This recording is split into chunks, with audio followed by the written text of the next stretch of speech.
At this point, it was the second half of the 21st century. A VR game called Sword and Magic was being sold everywhere. It was a VR MMORPG where everyone could play as characters from different races and fight using swords and magic. At the moment when the guy was about to exit the game, someone was waiting for him. The guy looked ahead in surprise. In front of him was a girl who greeted him. It was a beautiful girl with long blonde hair. She was a representative of the elf race.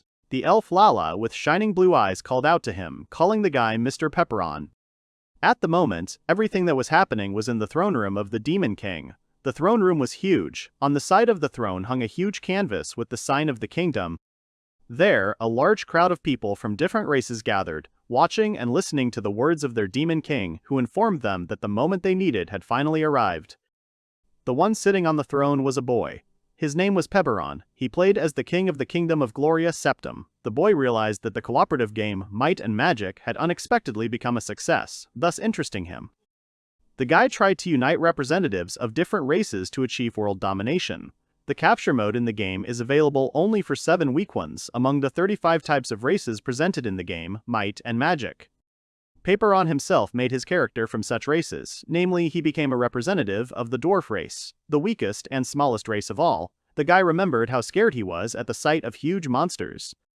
He also remembered how at the beginning of the game he couldn't even handle the simplest opponents. He was easily defeated, and that's how the game ended for him day after day.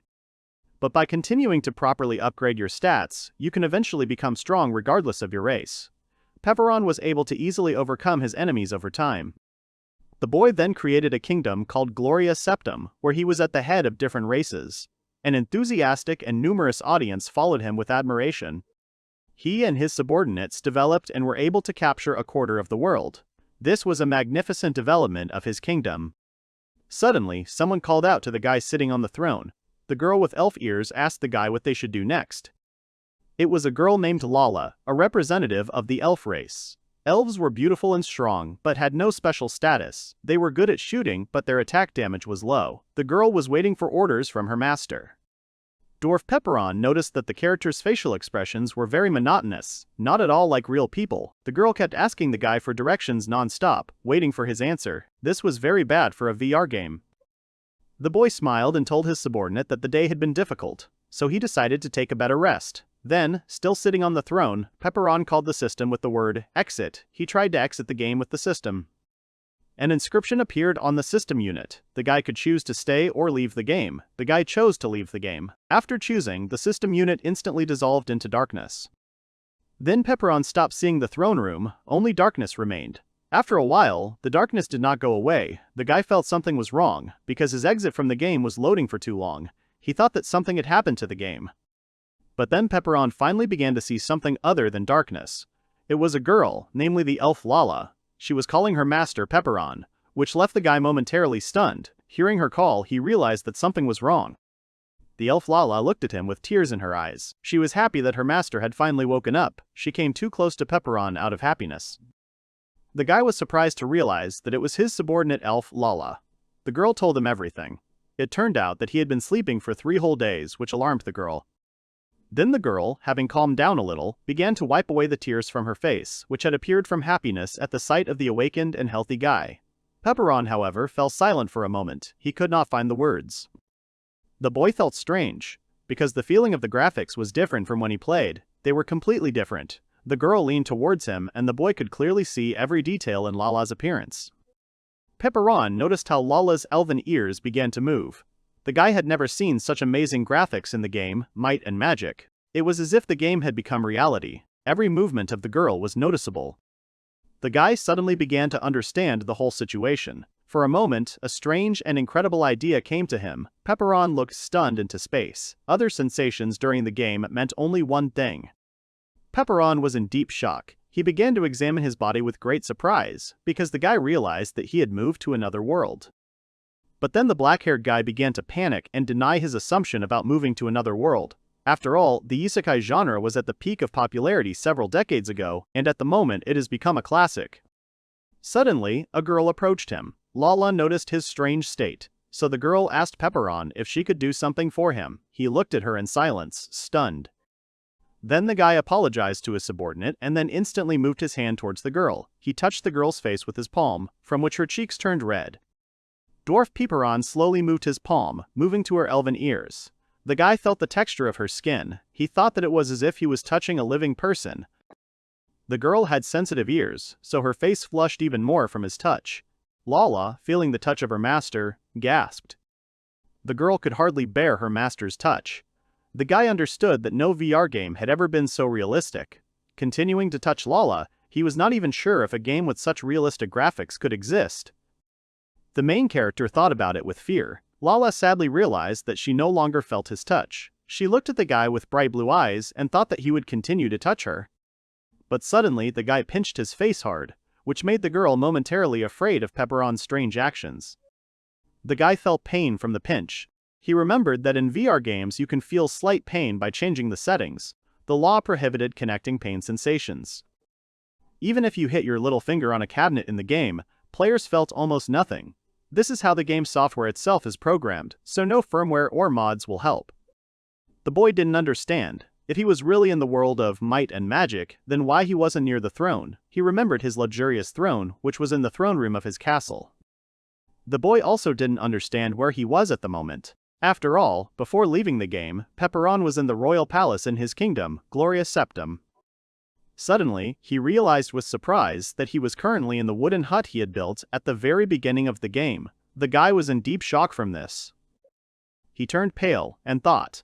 After all, perhaps after he had been transported to this world, his kingdom of Gloria Septum had disappeared, and only the very first hut he had built remained. Of all his subordinates, he had gotten Lala, the worst-case scenario.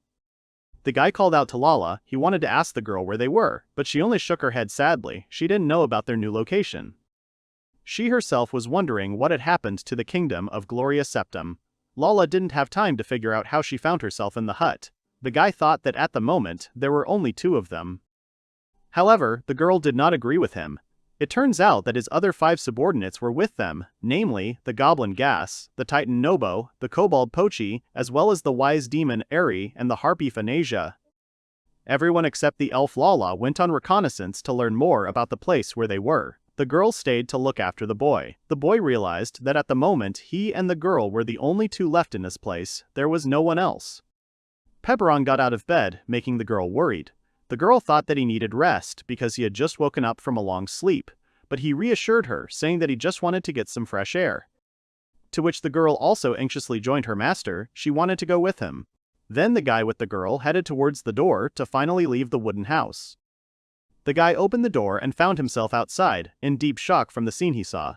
His eyes widened in surprise. Pepperon looked at the surroundings in shock. He knew them. The boy said the name of the surrounding area in shock. The place where they found themselves was the Talsheim Plain. The wooden hut was surrounded only by a plain with bright green grass. It was on the Talsheim Plain that he founded his first base. Then the guy began to expand his territory. First there was a village, then a settlement was created, and then a city. More and more complex architectural buildings appeared on its territory. With further development, he created his own kingdom called Gloria Septum. Pepperon understood. If there was nothing on the Talsheim Plain at the moment, it meant only one thing. His kingdom, Gloria Septum, had truly disappeared. The boy was devastated by this news. He grabbed his head from understanding the whole situation. But he came to his senses because of the girl and stopped clutching his head. The guy felt awkward for a moment because of his actions. Lala also realized that Gloria Septum was no longer there. The girl was saddened by this news. Pepperon came to his senses and assumed a calm demeanor. He calmly agreed with the girl. It was quite possible that their kingdom, Gloria Septum, had been lost and wiped off the land. The guy wanted to know the status. He didn't understand their current status in this world. After all, if the country disappeared, then they shouldn't exist either. But judging by the unchanged equipment, everything was fine. The guy looked up and said the word status, but nothing appeared in front of him. Lala looked questioningly with him. She did not understand what he was doing. He didn't know how to find out his current status, because nothing worked, so he bent his legs and pressed his feet into the ground and tried to jump. Using the strength of his legs, the boy jumped several dozen meters into the air, causing his companion to be surprised by the unexpectedness. The boy looked calmly down at the ground. Pepperon realized that his basic parameters had not changed. He thought about it. After all, if the height of the jump remained the same, then one could assume that the other parameters remained unchanged. Landing back on the ground, the guy asked the girl about her status. The girl and, apparently, the rest of the guy's subordinates had the same status. The guy realized that the statuses had not changed. Then after that, the guy thought about the changes in power in magic. At this thought, he looked at his palm. Afterwards, he immediately used a fire spell. A bright and small flame quickly appeared on his palm. Pepperon, seeing the fire that had appeared, realized that magic had worked for him, but he wanted to check one more thing. Pepperon immediately used a higher level spell called Giant Flame. However, nothing happened, and after a while, the fire still did not appear. The boy thought that since nothing had changed with his power parameters, he would even be able to use all his spells. However, he realized that only entry-level magic was available to him. At this point, he knew that the place they were in was the real world of the Might and Magic game, and also the initial stage of his base. Dwarf Pepperon and his 6 subordinates were transported to this place. He remembered that all his subordinates like him were representatives of the 7 unsuccessful races, such as Elf, Dwarf, Harpy, Goblin, Titan, Kobold, and Wise Demon. The boy realized that Gloria Septum no longer existed, and although the parameters remained the same, the use of magic was limited. Magic was only at the initial level. Then the guy awkwardly turned to his subordinate and silently looked at her. Lala was no longer a non-player character, but an NPC, which meant that the rest of his subordinates should have feelings too. In the world of might and magic, if the player's trust level is low, their subordinates can betray them. Judging by Lala's behavior, her trust was still at the maximum level. The guy thought that it was probably the same with his other subordinates. However, he did not understand what would happen to them in the future. When they learned that their country no longer existed, they might become hostile towards him, and then his subordinates might revolt against him. If it was just a game, the guy wouldn't care. Suddenly, the door to the room swung open. A silhouette with wings appeared in the doorway. An unknown silhouette screamed piercingly. The guy turned to the source of the sound in bewilderment. It turned out that another of his subordinates had arrived. The girl with wings was happy that her master Pepperon had woken up. She hugged him with all her might out of joy.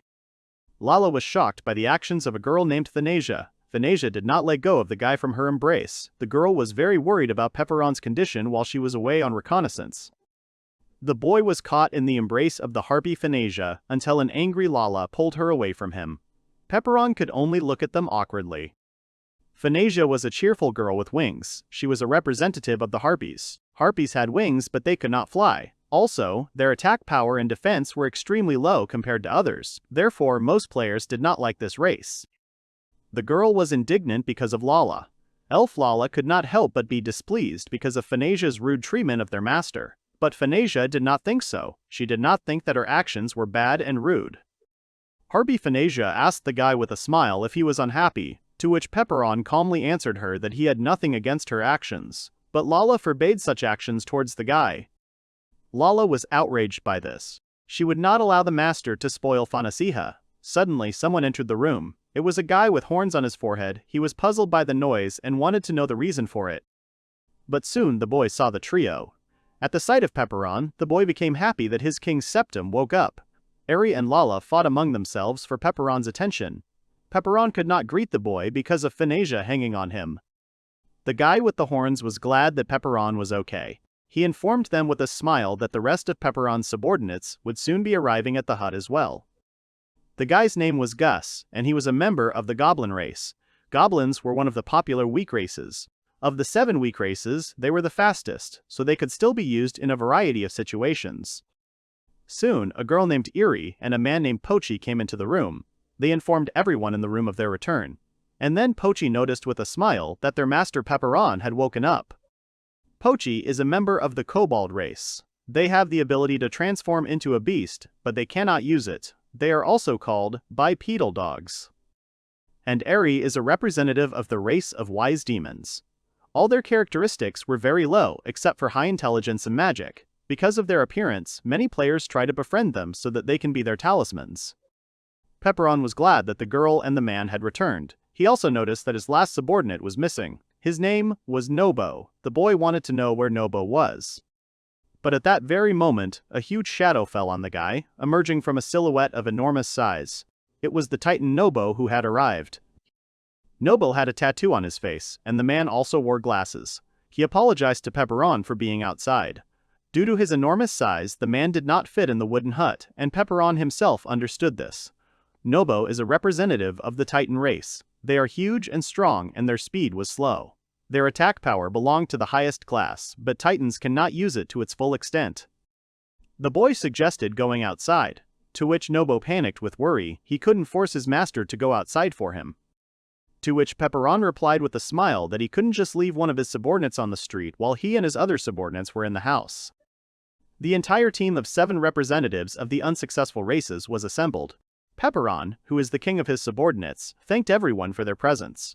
Then the boy waited for his subordinates to report on their current situation. The first to start was the Goblin Gus. He went to the northeast. The landscape there was preserved. Everything looked the same as before the creation of the kingdom of Gloria Septum. In the same direction were the caves of Bircham, where they destroyed the monsters and built a mine. At the moment, the same monsters lived there as before. Nobo went northwest. Nothing had changed, except that all the structures that should have been there were gone. In addition, the farm near Lake Fauna was not there either. Phanesia went west. She used to be sad because she couldn't fly because of her race's peculiarity, so Mr. Pepperon built her a flying castle, but unfortunately, the flying castle also disappeared. Pochi walked towards the east. There used to be a pasture where the captured dragon was kept, but now there was nothing there. The man remembered that in order to catch the dragon, by order of the king, he had to travel all over the world. The last report was given by Erie. She went south. There was a volcano called Rufel. On the volcano Rufel there was a place for extracting mana, which Erie created after much research. But there was nothing left. Their hard work just disappeared. Everyone realized that this place, wherever it was, reminded them of the past to which they had returned, where the kingdom of Gloria Septum had not yet existed. At this thought, silence fell over the entire team. The boy thought about it. The country really didn't exist in this world anymore. Pepperon thought about it. Suddenly an idea came to him. The boy thought about the decision to disband his team. In the game, he was of course a good king of the kingdom of Gloria Septum, who led his subordinates, but the guy didn't know if he could do the same when it all became real. At this thought, the boy was a little scared of the future. Pepperon was puzzled by the problem that had arisen. He did not know what to do. After all, he was currently an ordinary student in his world. So, in the end, the guy would not be able to handle leaving them, and then his subordinates would hate him. The team thought about their next steps. Pepperon continued to think about disbanding the team. The guy could do without friends, and he also had all the necessary knowledge for life. So he happily decided to tell everyone about the expense. The guy tried to tell everyone about this decision, when suddenly the elf Lala interrupted him. She told everyone else not to worry, because Pepperon was with them. The girl was confident in the guy. Pepperon was surprised by her words. His plan was destroyed by her. Lala continued to speak. The guy, starting from a small wooden hut, increased his base, the number of his subordinates, and research technology. He also strengthened them, the representatives of weak races. Thus increasing the number of people, he created settlements and cities, and then a country. He was able to conquer other states and build the most powerful in the world, namely the kingdom of Gloria Septum, in just one generation. All this was done by the great hero, Mr. Pepperon. In the eyes of the girl, the guy was divine and magnificent. Lala enthusiastically suggested that the others follow Mr. Pepperon. Then they could revive the kingdom of Gloria Septum and conquer the world. The girl with bright eyes looked at her comrades. Pepperon was astonished by Lala's speech. He could only stare at the girl in shock. Suddenly, someone agreed with the girl. His subordinates happily accepted Lala's offer. For Gus, King Pepperon, who was the ruler of the kingdom of Gloria Septum, was cooler than anyone else. Phanesia said that if it was their master, he would be able to build her a castle in the sky once more. Nobo, the Titan with glasses, believed that their master would also once again create a kingdom where no one would go hungry. Kobold Pochi told everyone that he would follow Pepperon anywhere because he was never bored with him. Eri, with a warm smile, decided to research advanced technology for the rapid revival of the state. Pepperon was shocked by the enthusiasm of his subordinates. He listened with his mouth wide open to their admiring speeches. It would not be good for him if this continued. The boy turned pale. He was fully aware of his situation and that he had to give it up. However, even though he understood everything, it was impossible to refuse in such a situation. After all, his team looked at him with admiration and a smile, which made the guy feel ashamed and awkward. The guy was an ordinary Japanese, so if he couldn't solve this situation, he simply couldn't stand it. Pepperon clenched his fist. Then he told everyone with full confidence to trust him. After all, the guy was the great hero of Pepperon. They were going to revive the kingdom of Gloria Septum and conquer this world. Thus began the world domination of Pepperon. The second conquest of another world begins with the binding of the 7 weak races. The first thing they had to do was 3 things. The guy hinted to everyone about their next tasks. Eri got the guy's hint. She told everyone that they had to earn money first, then they had to get food and water. They also had to gather building materials to expand their base. The guy praised her. Lala thought about Eri's words. She asked everyone what they should do. First, they had to divide the responsibilities among themselves. They could split into 3 small groups. The first group would be responsible for getting food and water, the second would be responsible for getting supplies, and the last one would be responsible for getting money. Now they had to give everyone a duty. After dividing the groups, group number 1, consisting of the harpy Phanasia and the goblin Gus, was responsible for obtaining water and provisions. Team number 2, in charge of obtaining building materials, consisted of the titan Nobo and the Ecobald Pochi. There was only group number 3 left. It consisted of the dwarf Pepperon, the elf Lala, and the wise demon Eri. All of them would be responsible for obtaining money.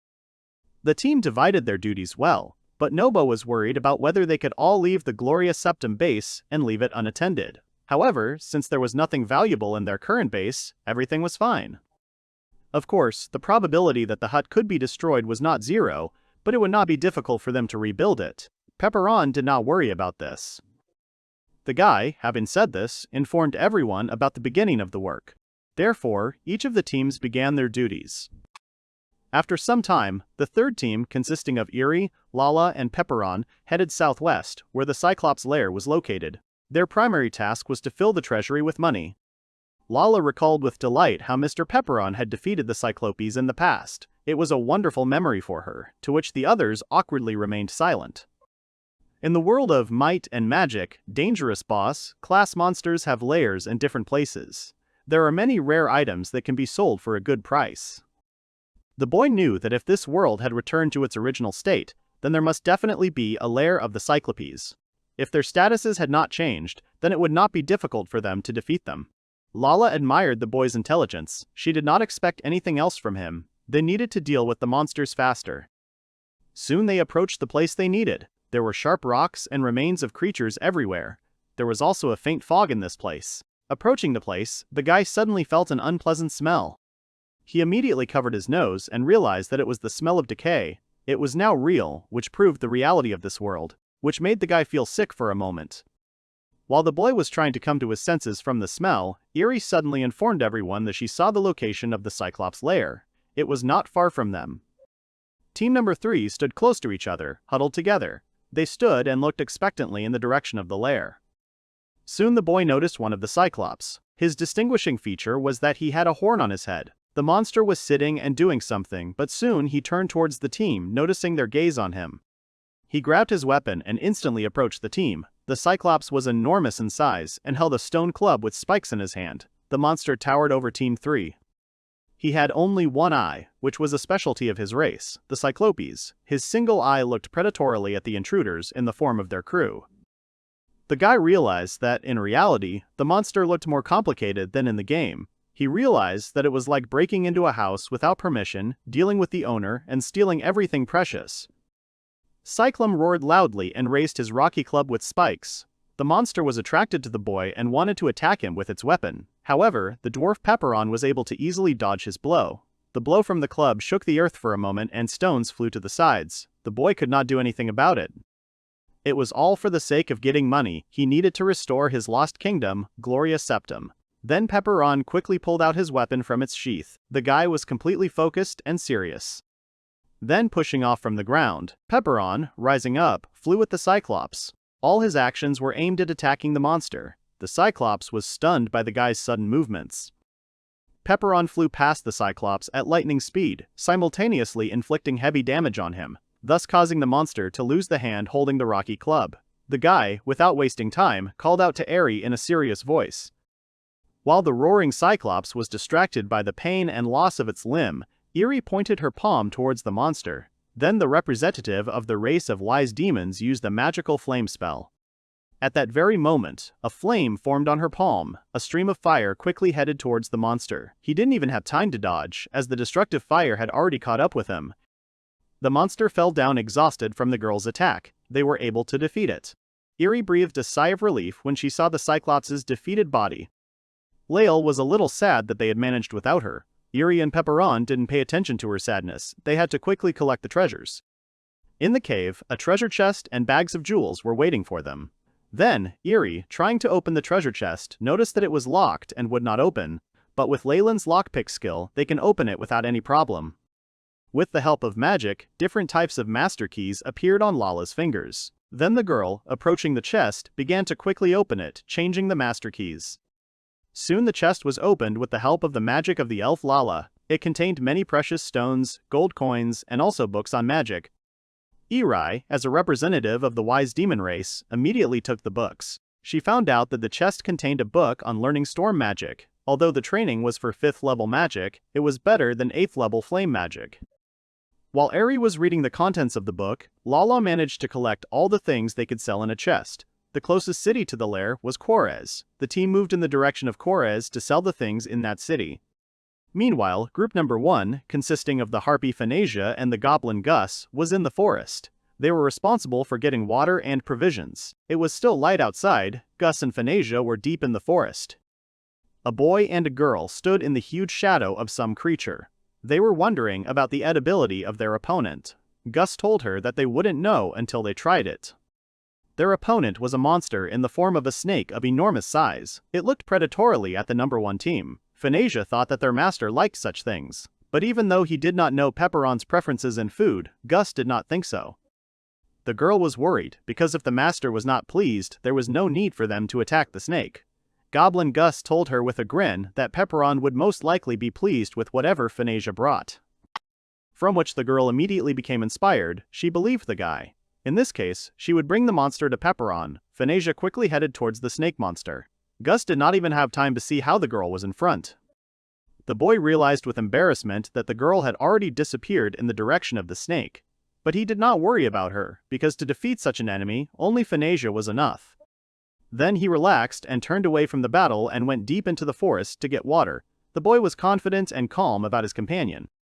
Phanasia, however, ran towards her opponent with a smile and lightning speed. She wanted to catch the prey for Pepperon. Phanasia rushed towards the snake. Her fast-running raised dust near the monster. The snake was stunned by her sudden and lightning-fast movements. For a moment he could not orient himself. The girl teased her opponent with a smile. She did not stop for a minute, moving lightning-fast in different directions, while not ceasing to attract the attention of her opponent. The snake got tired of the girl's teasing. He instantly got angry and quickly attacked Phanasia, opening his mouth with a hiss.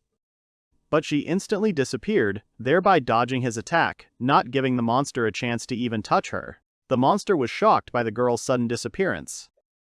The snake turned in all directions in bewilderment, in order to find the girl. Phanasia, with the help of her lightning-fast movements, suddenly found herself on top of the monster. Instantly, the girl pulled out her 2 swords from their sheaths. She attacked the snake with a double blow, causing it to open its mouth wide in pain. Soon the snake fell under Phanasia's attacks and was eliminated. The girl, landing on the ground with ease, realized that she had defeated it. Phanasia said with a smile that the job was done. They had obtained the provisions they needed and fulfilled their duty. At the same time, the Titan Nobo and the Kobold Pochi represented team number 2, who had to obtain the building materials. Nobo informed his companion that they needed wood first to make anything. That's where Pochi's sword comes in, but Pochi the Kobold didn't think so. After all, Pochi's sword was meant to protect important people, not chop down trees. The man told him that he would not forgive anyone who stood in Mr. Pepperon's way. However, without duties, he could not simply do nothing. Nobo arrogantly thought that Pochi's sword was useless and only good for cutting down trees. He told his companion that he couldn't even cut down trees. This made the Kobold Pochi angry. The man immediately pulled out his sword and began to deny the Titan's words. He, as the captain of the Gloria Septum strike team, could do it. With a wide and predatory grin, he told the Titan Nobo that cutting down trees was a simple matter for him. Pochi was outraged that Nobo doubted him. He threatened to silence him with his own hands. But Nobo was not bothered by his threat. He felt that Pochi's hand would be weaker than Phanasia's. The second team had no other means of cutting trees. Therefore, they could do nothing. Pochi, thinking about the welfare of his master, began cutting trees with annoyance. The man frowned and began swinging his sword as if it were an axe. Kobold Pochi quickly cut through the tree trunks, demonstrating the sharpness of his weapon. After a while, all that could be heard was the rapid swinging of weapons and the sound of flying pieces of wood. The speed of the Kobold Pochi was incredibly fast. Nobo noticed that the woodcutters would appreciate the strength of Pochi's chopping. Soon, it was all over. In the area of the forest where they had been getting the wood, only stumps from the felling of trees remained. Titan Nobo, seeing the amount of trees cut down, warned the man about this. He must protect nature. Pochi sighed heavily. He was tired after cutting wood. At the very beginning, Nobo should have told Pochi the right amount. Then, after cutting down the trees, they still had to get the stones. To which the Kobold Pochi was surprised by this. He thought that they had already finished with the extraction of building material. But it turned out that trees alone were not enough. It was necessary to collect other useful materials for construction. The tired Kobold Pochi was depressed by this information. Soon the second team came to a rocky cliff. Pochi, seeing the rocks, thought that they also needed to be cut, but there was no need. However, Nobo could handle the extraction of stones himself. The man then began to warm up. Having prepared himself, the Titan Nobo took a stance to strike. Then, with lightning speed, he attacked the rock, leaving a cracking mark on it. Gradually, after the strike, the rocky rock began to crack, flying apart into stones. Pochi did not expect anything else from the Titan's blow, because that was the peculiarity of their race. The men began to collect the scattered stones, each choosing a piece according to his size. When suddenly they felt a tremor, the earth was shaking from something. It turns out that a rocky monster suddenly began to transform from the stones. Team number 2 realized that a rocky-type golem appeared before them. The golem, standing up to his full height, quickly headed towards Nobo, aiming his fist at him. The bespectacled Titan, holding a stone in his hands, noticed his opponent's movement. The golem struck the Titan, causing the ground to shake. But a second later, the rock golem was shocked, as the man was not injured by its attack. He calmly held his opponent's rocky fist with one hand. Nobo, although he looked calm, did not underestimate his enemy and was serious. At the same time, the Kobold Pochi, rising up, appeared behind the golem. Swinging his huge sword and roaring at the same time, the man struck the golem's head. After being struck by the Kobold Pochi, the rock-type golem was eliminated. The force of the man's attack caused his body to shatter into rocks. Pochi landed on the ground after the attack. The rocky remains of the golem landed on the ground with him. Nobo was engrossed in something. The man told his comrade that they were very lucky. The kobold did not understand anything. So Titan Nobo, holding the stone in his hands and examining it, explained everything. He noted that, it turned out, golem stones were easier to process than ordinary stones. Kobold Pochi was happy with this news. After all, it was good for them. The men took all the materials they needed, taking the stones from the golem. Meanwhile, the third team, consisting of the dwarf Pepperon, the elf Lala, and the harpy Eerie, was responsible for getting money for the treasury. The group finally reached the city. The city of Quares was surrounded by a stone wall erected with one entrance and exit. They wanted to sell all the gems first and then take all the things they needed. Eri also wanted to buy a lot of spellbooks. The third team was approaching the gates of Quares, which were guarded by guards. They also needed to buy tools that would help with construction and processing of materials. The guy agreed with this. They needed to buy as much as they could buy after selling the treasures. Soon they were noticed by a guard. He stopped their group. The man noticed that the girls were of the elf race and the wise demon race, and the guy was of the dwarf race, that is, representatives of unsuccessful races. Pepperon did not deny this. But for the man it was too suspicious that representatives of weak races were walking freely. The guard had a distinctive feature in the form of 3 eyes. He looked negatively at the team. Pepperon didn't understand what was suspicious about them. The boy remembered with bewilderment that the only ones who weren't allowed into the country were the orcs. Their race shouldn't have been affected at all. They had to pass. However, the guard, looking at them suspiciously, continued to speak. He thought that they were runaway servants who stole the master's things and ran away. Pepperon was shocked by the guard's assumption. The boy began to deny the guard's assumption. After all, they had come here simply to sell the treasures obtained from the Cyclops' lair, but he did not believe him. The man informed the team about their detention. The 3-eyed guard wanted to investigate the group and find out their true identity. He called his colleagues to catch representatives of weak races. Suddenly, the team found itself in a difficult situation. The 3-eyed man tried to stop the team because of their suspicions. He ordered his colleagues to grab the guys. Now the team had to come up with something to get out of the unexpected situation. The dwarf Pepperon realized that the easiest option for them was to simply run away. Making an enemy in the form of a neighboring city is not the best way to start the game. The boy thought about leaving the place. Suddenly, a shout stopped him. Indignant, Lala turned to everyone in a loud voice. She angrily told the guards that they had treated the famous hero, the founder of a great power, Mr. Pepperon, rudely, making the guys shocked. Pepperon realized that their situation had become worse, so he grabbed Lala's hand, preventing her from continuing her outrage, and ran away with his team. The guards, having come to their senses, realized with surprise that the suspicious team was running away from them. Therefore, the men immediately rushed after them in pursuit. Elf Lala was confused by the guy's actions. She did not understand why they ran away, but he did not answer her. They needed to find another option to get out of the situation. Eri, continuing to read the magic book on the study of storm magic, realized that the situation in the city of Juarez had changed a little. The guards of the city of Juarez, out of breath, could not reach the team. They did not catch them because they were too fast. The team broke away from the pursuit. The guy knew that the city they approached was definitely Juarez. He was sure that representatives of the race of dwarves, elves, and wise demons should have had the opportunity to visit it.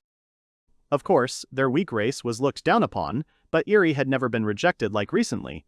Elf Lala also remembered that when she visited Juarez before, she always entered it calmly and bought something. The boy thought about it. He thought that everything could have happened because the world of sword and magic became real, so its rules also changed. During the game, despite being a weak race, Pepperon was never neglected. But if all weak and unsuccessful nations were treated like this now, then they would not be able to trade with others. The city is an important place where plans for plantations, laboratories, and other facilities needed for the development of the base are acquired. They had to come up with something to get them as soon as possible. The guy thought that the position towards their unsuccessful races had changed. It was very problematic for them, because now they would not be able to trade in the cities. So the elf Lala with the predatory look suggested that they simply capture Juarez. But the dwarf Pepperon and Eri, the representative of the wise demons, did not think this was the best idea. They had another option, but it would be difficult for Pepperon and Lala to implement. For this, they would need Eri. If she hid her tail, then normal people would not be able to recognize her. Eri could pretend to be human and buy everything they needed. Elf Lala was worried about the guards remembering her, but they couldn't see Eri's face because she had covered it with a book, so it was okay. If it failed, they could also come up with another solution. First of all, when Eri entered the city, she needed to sell all the gems in the chest. Then they needed the plans for the plantations, the research center, the decent-looking house. They needed to buy them. Eri also had to take as many books as possible aimed at studying agricultural and architectural skills, as well as magical almanacs. She also needed to buy a backpack so that she could carry construction and material processing tools in it. Eri, the representative of the wise demons, casually wrote down the entire list of things they needed on a piece of paper. If the girl did not have enough money for everything, then in that case she had to choose the most necessary things. The girl understood everything. Then she hid her tail, which was one of the distinguishing features of her race of wise demons. After that, she put the chest on her head and headed towards the entrance. Lala wished Eri luck. Approaching the entrance of Juarez, the girl talked to the guards for a while. The guards were a little hesitant about her, but she was able to pass. The guards were surprised that an ordinary-looking girl was carrying a treasure chest without much effort. The boy sat down and thought about how they should let Eri do the shopping for a while. It would be good to have some disguise magic, but it was level 3, so it was unlikely to be sold in the city. Lala, with a predatory look, again suggested to her master to capture the city of Juarez for future prospects. The guy was a little surprised that she was warlike. The girl was very different from the game version. But it was worth remembering that this city was not on its own. The city of Juarez was subordinate to the state of Linzel. Therefore, since they had low-level magic, if they went to war against an entire country, they had almost no chance of winning. Lala understood this, but she was furious that a simple guard had been rude to her master Pepperon. Out of anger and irritation, the girl, frowning, began to bite her nail. After some time, Eri came with her purchases. Pepperon and Lala were still waiting for her near the entrance to the city of Juarez. They were happy about her arrival. Eri easily carried a huge backpack filled to the brim. She told them that the gems were quite expensive. Therefore, the girl was able to buy everything she needed with their help. Pepperon wanted to know the situation of the city, but inside the city almost nothing had changed. Everything looked the same. However, Eri noticed that she did not see any of their 7 weak races. The three-eyed race still dominated in Juarez. The boy thought about it after hearing Erie's information. If other cities had the same situation, it could be a problem for them, the unsuccessful races. Suddenly, an incredible idea came to him. After all, this world of magic and sword was no longer a game, so the guy did not have to rely on any specific races. Previously, he continued to focus on the established rules in the game, but now everything has changed. Pepperon had a great idea. The inspired guy wanted to get back to Gloria Septum's base as soon as possible and proposed a new idea to his team. The girls agreed with his proposal. After some time, a huge amount of things were found on the Tulshime Plain. Building materials, plans, books, tools, provisions, and water, everything was obtained. Now they had all the things they needed. Pepperon was stunned that his subordinates had managed to collect so many things in just a few hours. That was what it meant to have capable subordinates. The others looked at all the things they had acquired. Soon the harpy Phanasia approached the guy. She was very hungry after doing her job. Her stomach began to rumble from hunger. Then Pepperon looked at the food they had gotten for lunch. The boy was shocked that they had caught a snake for food. A huge piece of snake meat lay in front of him, towering over the dwarf. Phanasia informed him that she had tried very hard to defeat the snake-like monster. The girl was expecting praise from her king. Pepperon praised the girl, but he was thinking about the edibility of the snake meat. He didn't know if it was even edible. Also, no one knew how they would eat the snake meat. Goblin Gus suggested cutting it into pieces and then frying it. Kobold Pochi could handle the first point perfectly, so Gus suggested it to the man. Kobold Pochi was outraged by Gus's suggestion. Everyone always thought of his sword as some kind of tool. Goblin Gus did not deny it because he believed it to be true. But their conflict was over before it even began, because both guys were distracted by the girl. Harpy Phanasia, holding her swords in her hands, suddenly announced to everyone that she would be the one to handle the cutting of the meat. The girl instantly and lightning fast headed towards the meat. At the same time she swung her two swords. Phanasia used her skill, Thousand Strikes. While the girl used her skill and cut the meat, Gus and Pochi had to run in different directions to avoid her endless blows. Blow after blow was constantly aimed at the snake meat, thereby crumbling it. After a while, the girl turned to her team with a smile. She was waiting for their reaction from her skill, Thousand Strikes. Everyone noticed that the pieces of meat she cut were perfect for frying. Eri, seeing this, went to light a fire with flame magic. Now they would have no trouble eating. Pochi and Gus were still stunned by the recent incident. They verbally attacked the girl with anger. After all, she could have hurt them with her technique too, so they were a little angry at Phanasia, to which she apologized. After a while, the fire was lit and the perfectly cut meat was put to roast. Soon, the delicious aroma of roasted meat spread around the fire. Phanasia's mouth watered from the aroma that appeared. She was impatiently waiting for the moment when the meat would be ready. Eri noticed that the meat was already ready and could be eaten. Lala came out first to taste the meat. Taking a piece with her fork, the girl tasted the fried meat. Then she opened her eyes wide and was surprised to feel the pleasant taste of the dish. Even without marinating, the taste of the big snake's meat was clearly felt. After Phanasia's technique called Thousand Strikes cut it into pieces, it still continued to resist phantomly.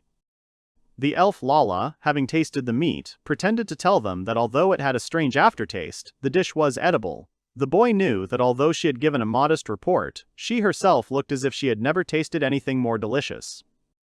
Eri soon brought Pepperon a portion of fried snake meat. The guy took it awkwardly. It was a little strange for him to eat this dish, but after tasting it, he noticed with amazement that the meat was delicious. Surprisingly, the meat was quite good. The whole team began to devour the fried meat and rejoice at its pleasant taste. After a while, the fire was extinguished. The lunch break was over. Now they had to start building the base. Everyone was inspired.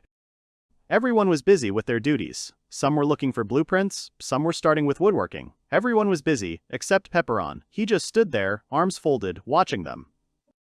When this world was a game and not reality, his subordinates did all the building and everything else. Pepperon did nothing, so he thought for a moment.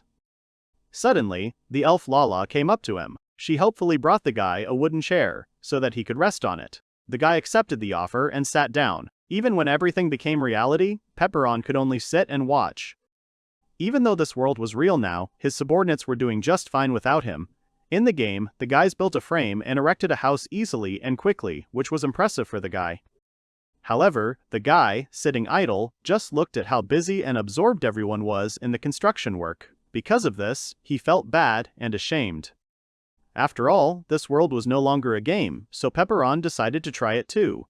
The boy, leaning on a wooden chair, began to rise from it.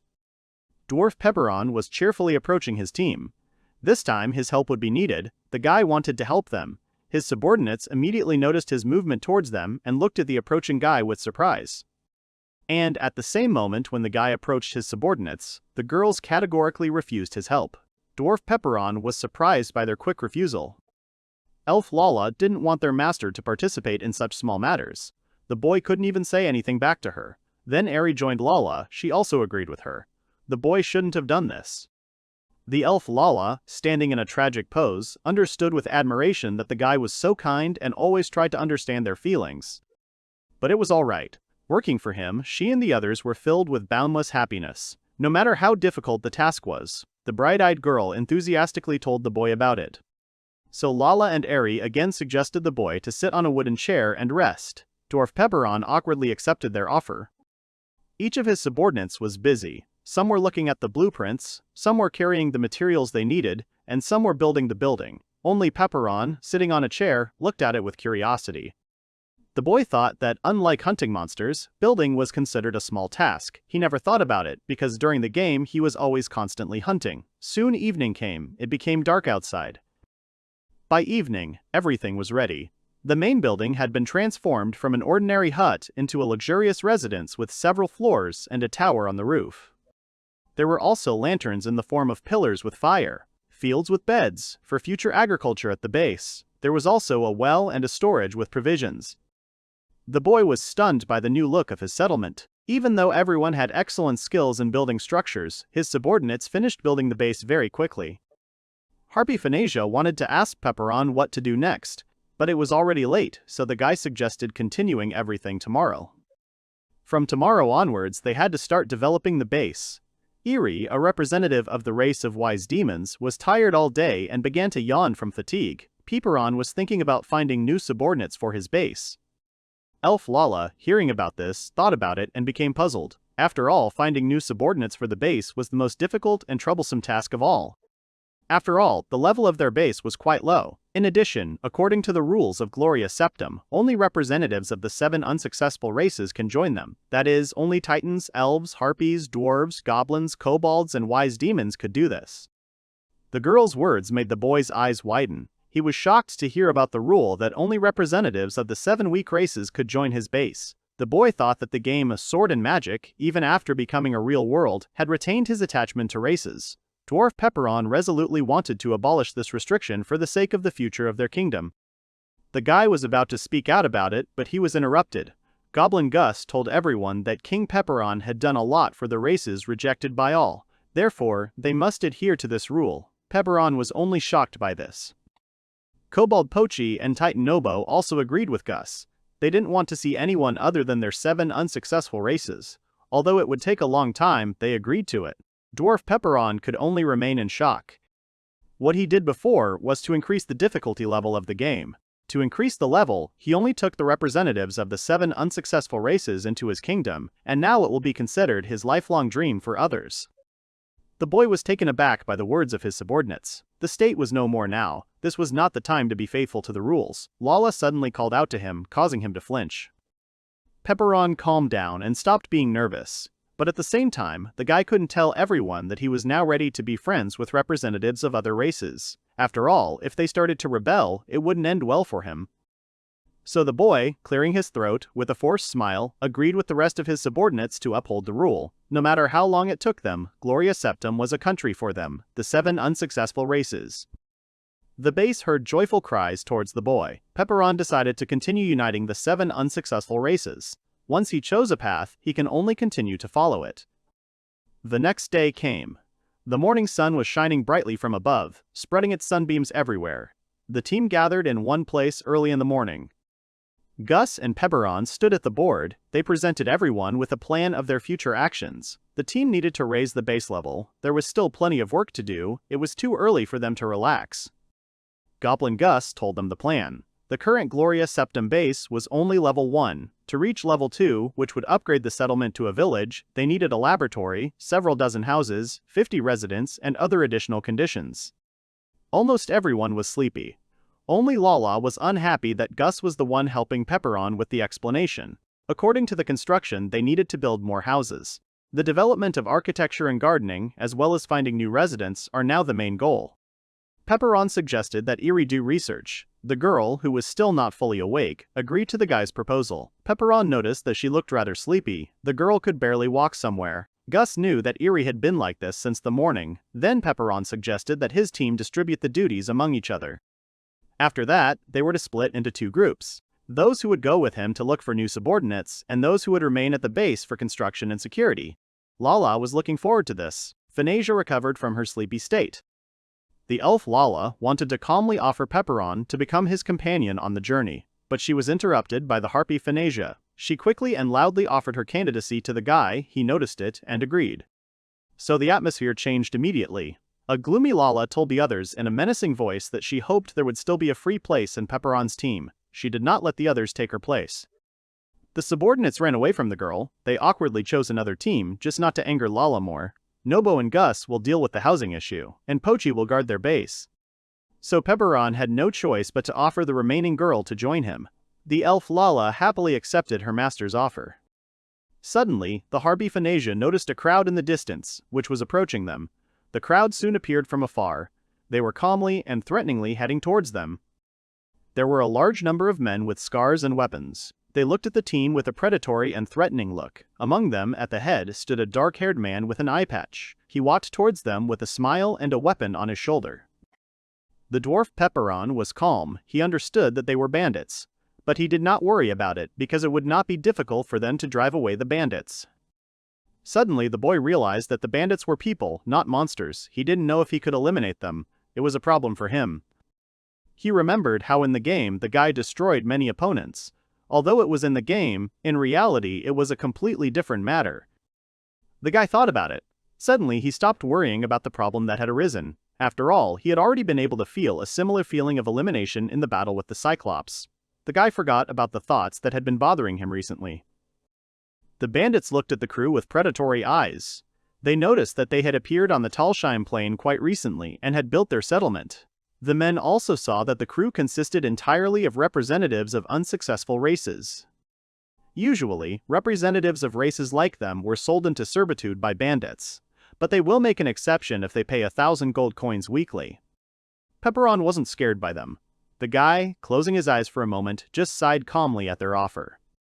Pepperon did not want to agree to such a terrible deal. He told the bandits to go away because he considered it a waste of time to pay attention to them.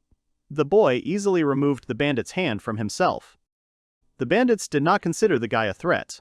At his words, the blonde man and the bandit leader simply laughed.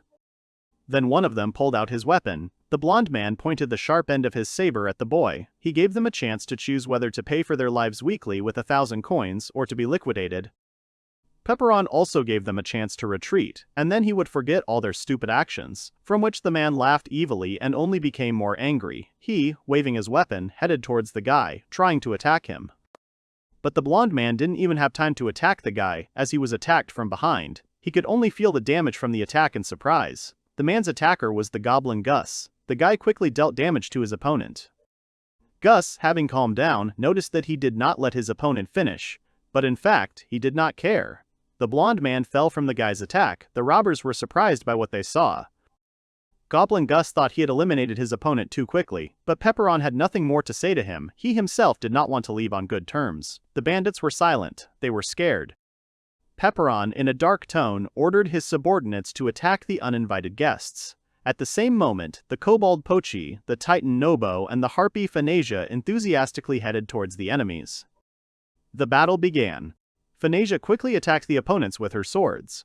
Titan Nobo, with his titanium power, dealt damage to the bandits, so they had to run away from the titan screaming. Pochi quickly dealt with all the opponents. The bandits realized with horror that their opponents, despite being a weak race, were very strong. They realized their dangerous position in the battle. Suddenly, their attention was drawn to someone. They saw an unarmed girl of the elf race. She looked like an easy prey in their eyes. Therefore, the bandits decided to attack her. They approached her from behind her in lightning speed and were about to attack. But before they could even touch her, one of them was wounded. It turns out that a magic circle was drawn near the elf Lala. The girl summoned a saber with it and attacked the man. Elf Lala grabbed her saber by the hilt. No matter how ineffective the races were, they could use basic magic. Just because the enemy was unarmed, they already considered him weak. The girl with a calm face stood in an attack stance, pointing her saber at her opponents. The bandits surrounded Lala and headed towards her. They were angry about the whole situation, so they thought that she would not do anything to them with one pathetic sword. They all wanted to attack her because she looked the weakest of them all. Suddenly the girl took a step. Soon she approached her opponents with quiet and quick steps. Lala quickly and calmly dealt with all the bandits. To her, they were a group of fools who thought they could point a blade at her master, Pepperon. The girl was not happy about it. Meanwhile, Pepperon watched the entire fight from the sidelines in silence. A terrible spectacle was happening in front of him, but he felt completely calm. The guy thought that it was due to the influence of cold-blooded mastery. In the world of magic and sword, there was cold-blooded mastery, and the higher it is in level, the easier it will be for the player in battle. When this skill is low, and the player is still fighting a large number of enemies, if any of them are destroyed, the player receives an abnormal status and cannot move for some time. However, his cold-blooded mastery was at its maximum level, namely level 50. Even after eliminating 300 enemies, he did not receive any abnormal status. The boy thought with relief that, thanks to this skill, he could also calmly analyze everything during battle. Pepperon hoped he could maintain his composure in other similar situations. He continued to watch the battle. The bandit leader stood quietly beside him, looking scared. He was frightened by their strength. The man did not understand why such unsuccessful races could be so strong. He wanted to know their identities. The man stepped on a stone, and because of the sudden sound, Pepperon noticed the leader of the bandits. The man immediately became frightened. His legs could not hold him up because of fear, and he fell. Pepperon, holding a sword in his hand, noticed that the bandits' subordinates were not sparing their strength in the battle, and he simply stood behind and watched. The boy pointed the sharp end of his sword at the bandit leader. He wanted to hear the man's last words of farewell. The frightened man could only stutter and ask for help, but he was not given mercy. The guy quickly eliminated the leader of the bandits.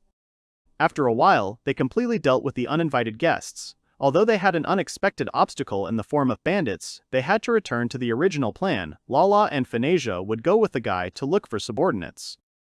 The rest of Pepperon's subordinates said goodbye to him and reminded him to take care of himself. The boy said goodbye to them and accepted their parting words. The group was heading north. At the foot of the mountain was an elven village called Ashirs. Pepperon wanted to find volunteers there who were willing to move to another place.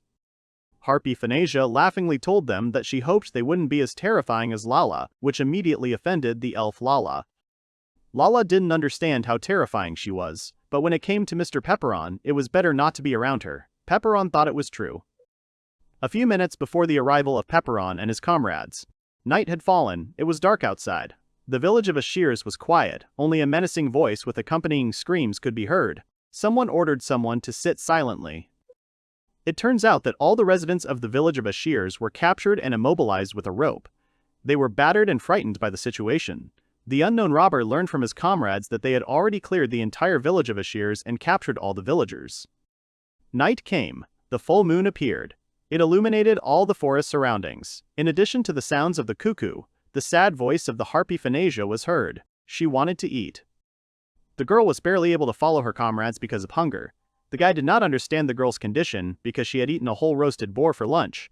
Besides, they would soon reach the village of Ashirs, so she had to endure it. Elf Lala walked ahead of the team. She was sure that the village of Ashirs was somewhere nearby. Pepperon tried to support the tired and hungry Phanesia because she began to whine from feeling unwell due to hunger. Soon, Lala noticed a light. It was the fire from the torches located near the entrance to the settlement. It brightly illuminated the surroundings of the village of Ashirs.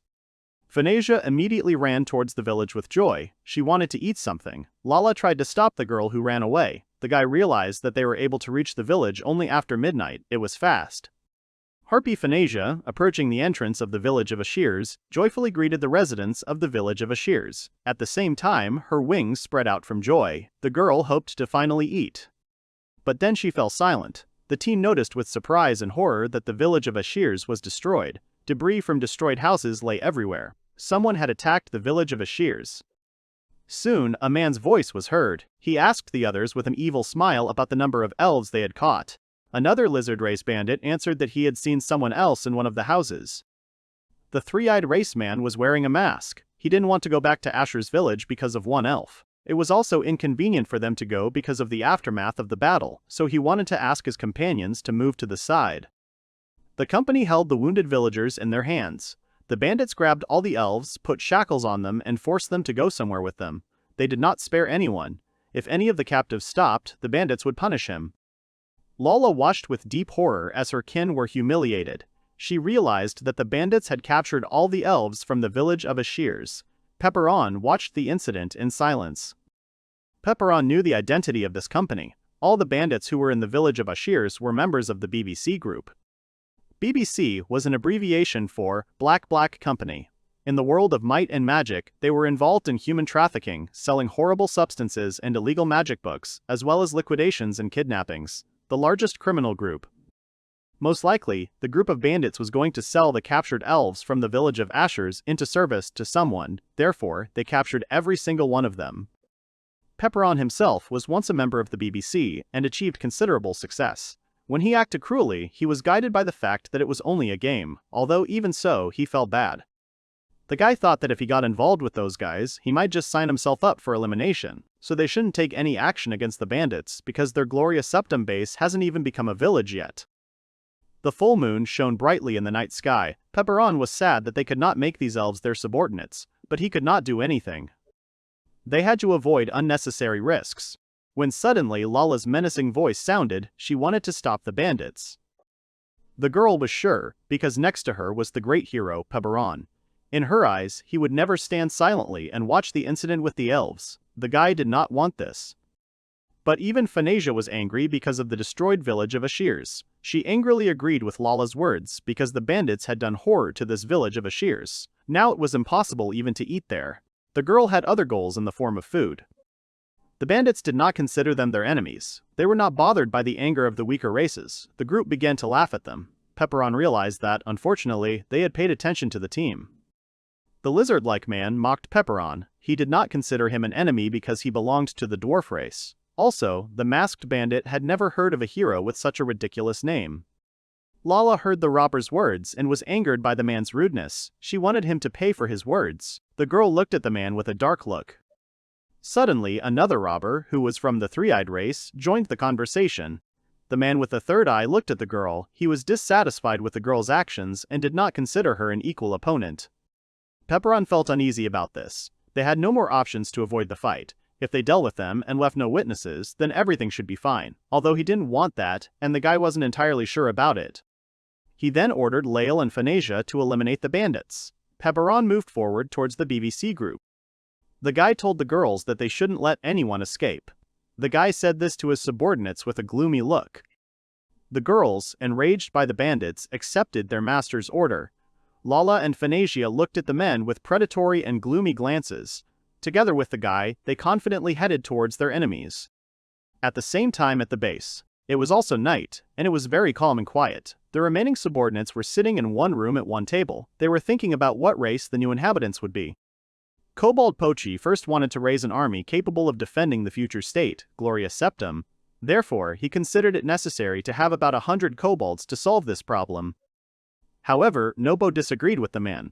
While drinking tea, he said that the guards needed people who could use not only strength but also brains. Pochi was outraged by the Titan's words. He grabbed the hilt of his huge sword in anger, but the Titan Nobo continued to calmly drink his drink and read the newspaper. Goblin Gus felt a little awkward from their squabble. That's why the guy turned his attention to Eri. The girl was engrossed in reading a magic book while eating food. There were a huge number of plates next to her. She assumed that the residents would be from the village of Ashirs. And that meant that they would all be elves. The men realized with shock that the newly arrived residents would most likely be representatives of the elven race. They froze at the girl's assumption. The remaining subordinates, except for Eri, became worried after hearing the girl's words. Silence fell in the room, and everyone thought awkwardly. Eri calmly continued reading the book. The men hoped that the elves would not be as terrifying as the elf Lala. Meanwhile, somewhere in the dark night in the village of Ashirs, endless cries of pain were heard. Fanasia and Lala quickly dealt with the bandits. The immobilized opponents lay after the fight with them. The remaining bandits were shocked by the strength of the girls. They wanted to know their identities, because they seemed to be not from the unsuccessful races. Absolute power towered over the bodies of the enemies. The girls looked at their enemies with a predatory gaze. The robbers were scared. They considered the girls real monsters because of their terrifying power. Pepperon, meanwhile, went deeper into the village. He thought about what he could entrust to the girls to deal with the remaining bandits, and in the meantime he would take care of rescuing the elves. The village of Ashirs was littered with debris from the attack on the villagers. Somewhere in the depths of the village were all the captured elves. The immobilized and dejected inhabitants of Ashirs were sadly sitting on the ground, with 2 bandits standing next to them. The men grinned as they counted the number of captured villagers from Ashirs. Everyone was there. Suddenly, one of them, who looked like a rhinoceros, heard someone scream, which attracted his attention. The bandits noticed that there was noise coming from the entrance. The rhinoceros man began to see someone's silhouette in the distance. Soon, the silhouette appeared in full before them, and they realized that it was a guy from the dwarf race. The guy was calmly heading towards them. Pepperon also noticed everyone. He finally found the captured residents of the village of Ashirs. But his way was immediately blocked by the robbers. They pointed the sharp end of their weapon at the guy. With arrogance, the men wanted to attack him and find out the reason for his location in this place. However, instead, they themselves felt the damage from the attacks. Pepperon dealt with his opponents in a flash. He quickly and calmly headed towards the captured elves. The guy wanted to know their condition. One girl from the elven inhabitants wanted to tell about their condition. But the guy had no time for this. First he had to figure out the ropes on them in order to free the immobilized inhabitants of the village of Ashirs. While the guy was figuring out the ropes, because they were too tight, one of the bandits managed to recover from Pepperon's attack. Standing up, he walked towards the guy with heavy steps. The robber was angry that he was defeated by the dwarf, so he swung his weapon and wanted to attack him. He ran towards the dwarf with an angry shout. The girl with short hair warned Pepperon with fear, but he told her not to worry. Pepperon was not worried about the robber's attack and did not even turn towards the man. Behind the angry and wounded man, Fanasia and Lala were instantly ready to attack the bandit. Fanasia held her swords and Lala aimed her weapon at the man. He felt a strange presence behind him. The man wanted to turn towards them. His actions served as a signal for the girls to begin attacking him in order to eliminate the enemy. Having landed, the girls attacked him and instantly dealt with the man. He fell to the ground exhausted from the damage of their attack. Pepperon, without turning around, thanked the girls for their help. The boy was absorbed in untying the rope on the residents of Ashirs, and the villagers were in deep shock from what they saw. All the elves had their eyes wide open in amazement. Lala, holding a saber in her hands, told her master with a smile that they had destroyed all the enemies, as if she had not attacked the bandits a minute ago. Fanasia was not as happy as the elf. The girl was very hungry. The short-haired Ashirs resident who had warned Pepperon earlier noticed that Lala was the same race as her and the other residents. They were all elves. Pepperon turned to his subordinates. They had to split up and untie all the captured elves. Lala happily accepted his order and Fanasia held on with her last strength. The guy was a ray of hope for the residents who broke through despair. Soon all the residents of the village of Ashirs, where the representatives of the elves lived, were freed. They surrounded the team and looked at their benefactors. Fanasia was completely absorbed in food. The girl quickly devoured the food provided by the elves. She thanked them and told them that although food was an important part of life, they should not have spent so much food on it. Fanasia, although she told the villagers so, did not stop and continued eating. The residents of Ashirs were grateful to them, so they did not spare food. Lael was a little ashamed in front of them, so she tried to stop the harpy Fanasia, but she quickly gobbled up the food. The girl who led the inhabitants was happy. She didn't know what would have happened to them if it weren't for the team, so the elf leader thanked the saviors, which made Pepperon feel awkward. He awkwardly informed them that as long as he lived, he could not allow such terrible things to happen to anyone. After all, it was a given. The girl, a representative of the villagers of Ashirs, gave her name. Her name was Lucy. She was the head of the village of Ashirs. The distinguishing mark of her appearance was the bandage she wore on her head. The elf Lucy wanted to know the name of her benefactor. But Pepperon was not even given the chance to introduce himself, as everything was said for him. His subordinate introduced him to everyone as the savior of the 7 races. Lala enthusiastically began to tell the residents of Ashirs about her king. She told everyone that he was the king of Gloria Septum. Also, Mr. Pepperon was the greatest hero in the world. The guy felt awkward with so many titles. The girl continued. Although they lost their country, they are trying to revive it with the help of their incredible talents. Lala informed the villagers that, as a first step, they came to the village of Ashirs in search of new subordinates. It was difficult for Pepperon to call the current place a village. Lucy, after Lala's words, began negotiations with her villagers, Ashirs.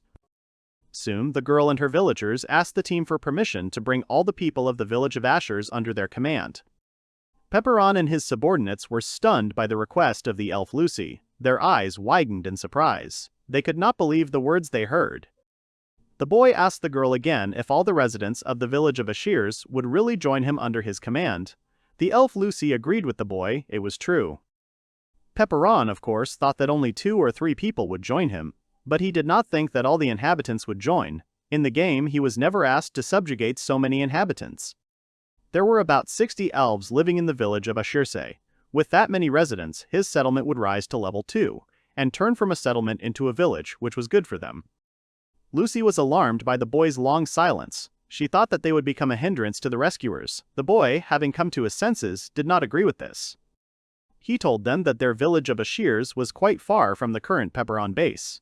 It would be difficult to maintain 2 villages separately, so the inhabitants of Ashirs would have to leave their place of residence. The guy wanted to know their opinion on this. It didn't matter to them. The village was in a place where it would be difficult for the BBC to find them. That's why they were able to avoid attacks for so long, but all unsuccessful races are attacked. Hearing the words of the elf Lucy, Lala and Phanesia were angry. Pepperon awkwardly told them that the group was unpleasant. He felt awkward because he was in it in the game. Lucy continued speaking sadly. No one could help them because the other races did not like them and attacked them unfairly. Even if the villagers stayed here, their enemies would return again and it would be the end for everyone. The villagers of Ashirs were sad. The village chief Ashirs asked Lala about Mr. Pepperon. She wanted to know if the boy was really the savior of the 7 weak races. For Lala, it was true. After all, Mr. Pepperon was a great guy for the girl. He was the only hope for them, rejected by everyone. The girl remembered the guy when he was a king. The villagers of Ashirs looked at the boy with admiration. They also began to think that Pepperon was wonderful and looked at him with bright eyes of delight. Pepperon felt awkward for a moment. The boy was confused by their attention. He noticed that Lala had the same reaction to him. Pepperon thought that all elves were no different and were the same. Lala continued. She informed everyone that they would no longer be considered representatives of the 7 unsuccessful races, but residents of Gloria Septum, the land of the 7 first-class races. Lucy listened to Lala with delight. She was inspired by the girl's words because they could become a first-class race and not a failure. So the girl immediately fell to her knees. She addressed Pepperon again, but now Lucy addressed him as the head of the village. Lucy, bowing to him, asked the boy to take under his leadership all the inhabitants of the village of Ashirs. Together with her, all the inhabitants of the village also knelt down and bowed to their future master. The boy was surprised. Every resident of the village of Ashirs, although they had recently felt the terrible incident, now looked at their saviors with hope. They longed for a bright future for their race. Pepperon was shocked. He never thought that the search for subordinates would go well the first time. At this rate, the country would be restored in no time. He would do it faster than when he played the game. The boy happily informed everyone that from now on, every resident is a member of the kingdom of Gloria Septum and its subordinates. Lala and Phanesia smiled happily at his words. Thus, he now had 62 elves at his disposal. Joyful cries continued to echo throughout the village of Ashirs. Everyone was happy to become members of the kingdom of Gloria Septum. 2 days later, shortly before Pepperon and the girls returned, it was daytime, cloudy outside, and everything was calm and quiet at the guy's base. Before his arrival, the excellent architecture of the base had already been built. A large number of wooden houses were erected in the shortest possible time. Also, Eri, a representative of the race of wise demons, was able to conduct research during this time. Stacks of documents and books were waiting on the table for the moment when Pepperon would read them. The boys' subordinates only had to wait for their king. Gus, a representative of the goblin race, was tired and pale. They had completed all the tasks given to them by Pepperon. Gus, Gobolt, and Eri look at the empty warehouse and wonder who ate it all. Gus is surprised that they were able to eat 2 weeks' worth of food in 2 days. He says that the king could be back any minute. Gobolt urges him to calm down. Eri asks him to consider this a test of his calm. Gus gets angry and says that they should have thought about it and not eaten all the supplies. The boy takes pieces of meat from the man and girl. They are indignant. Gobolt wonders if the girl knows some spell or scientific trick to increase the food supply. The girl says it's not magic or tricks. The other man says they have a few more days before the king returns. Gus says they'll manage somehow, then asks about the new subordinates. Meibo says they don't have to worry about that because even if someone joins them, at their base level it will be a couple of people. He makes a guess that the king will forgive him, but the elven girl will be furious. The girl says that usually such situations are a collective responsibility. Gobolt agrees with her, and Meibo asks to be quiet. The friends hear a voice from behind saying that their comrades have returned. Nabo turns around and says that as soon as they remembered the rest of their comrades, they came. The girl and the boys notice a crowd of elves and are surprised. Phanesia is happy that they finally got there. The main character asks them for forgiveness for his long absence. Gus remembers his friend's words about the arrival of a couple of people. The other men are also surprised. Pepperon asks them what is wrong with them. Gus explains that they are surprised that they brought so many people. The protagonist says that luck has struck and 62 elves from the village of Ashers have agreed to join them. The elves bow and say that it is a pleasure to meet them. Nobo praises Mr. Pepperon for his good work. Gus also pretends to be glad to see them. They laugh nervously. Lala asks what happened while they were gone. Nobo and Gus are scared. The guy lies and says nothing happened. Eri turns to Pepperon and gives him the research he asked for. She says everything went well. The protagonist praises her for her good work. The girl giggles. Gus gets angry. Gobolt also addresses the protagonist and says that while he was away, no villains appeared, but he is always ready to protect their country. The guy says, he said it well. Gus realizes that these two have good news and looks at Nobo and thinks about having to apologize to Nobo. The man laughs. He asks the protagonist to help him with the buildings. The guy agrees and assumes that he is falling off his feet. Gus is indignant to himself. Phanesia says that she wants to eat well and goes to the supplies. The guy gets scared. He asks her to wait and suggests that she wash up first. The girl says that it would be better to have a snack first. However, Gus insists and calls her dirty. Suddenly, a chest falls in front of him and he exclaims in surprise. The protagonist thinks to himself that they have become one level higher and the settlement has become a real village. He exclaims. He concludes that the system is the same as in the game. Phanesia is happy about the treasure chest, and Gus says he was scared. In this treasure chest, they can find plans for the reconstruction of the main residence. The main residence is the very first building. By renovating this dwelling, they can upgrade it to the village headman's house or the town headman's house in the city. If the dwelling rises to the level of a mansion, then the traveler will begin to show more interest, including new subordinates. And that means Gloria Septum will return to its former glory. Pepperon sighs and silently wishes for this to happen sooner. The elf suggests celebrating both the level up and the new friends. Phanesia exclaims joyfully, but Gas is still scared and tries to dissuade his friends. The protagonist notices this and turns to the girls, telling them to take the elves to their homes because 2 days of travel have exhausted everyone. The girls agree and tell the elves to follow them.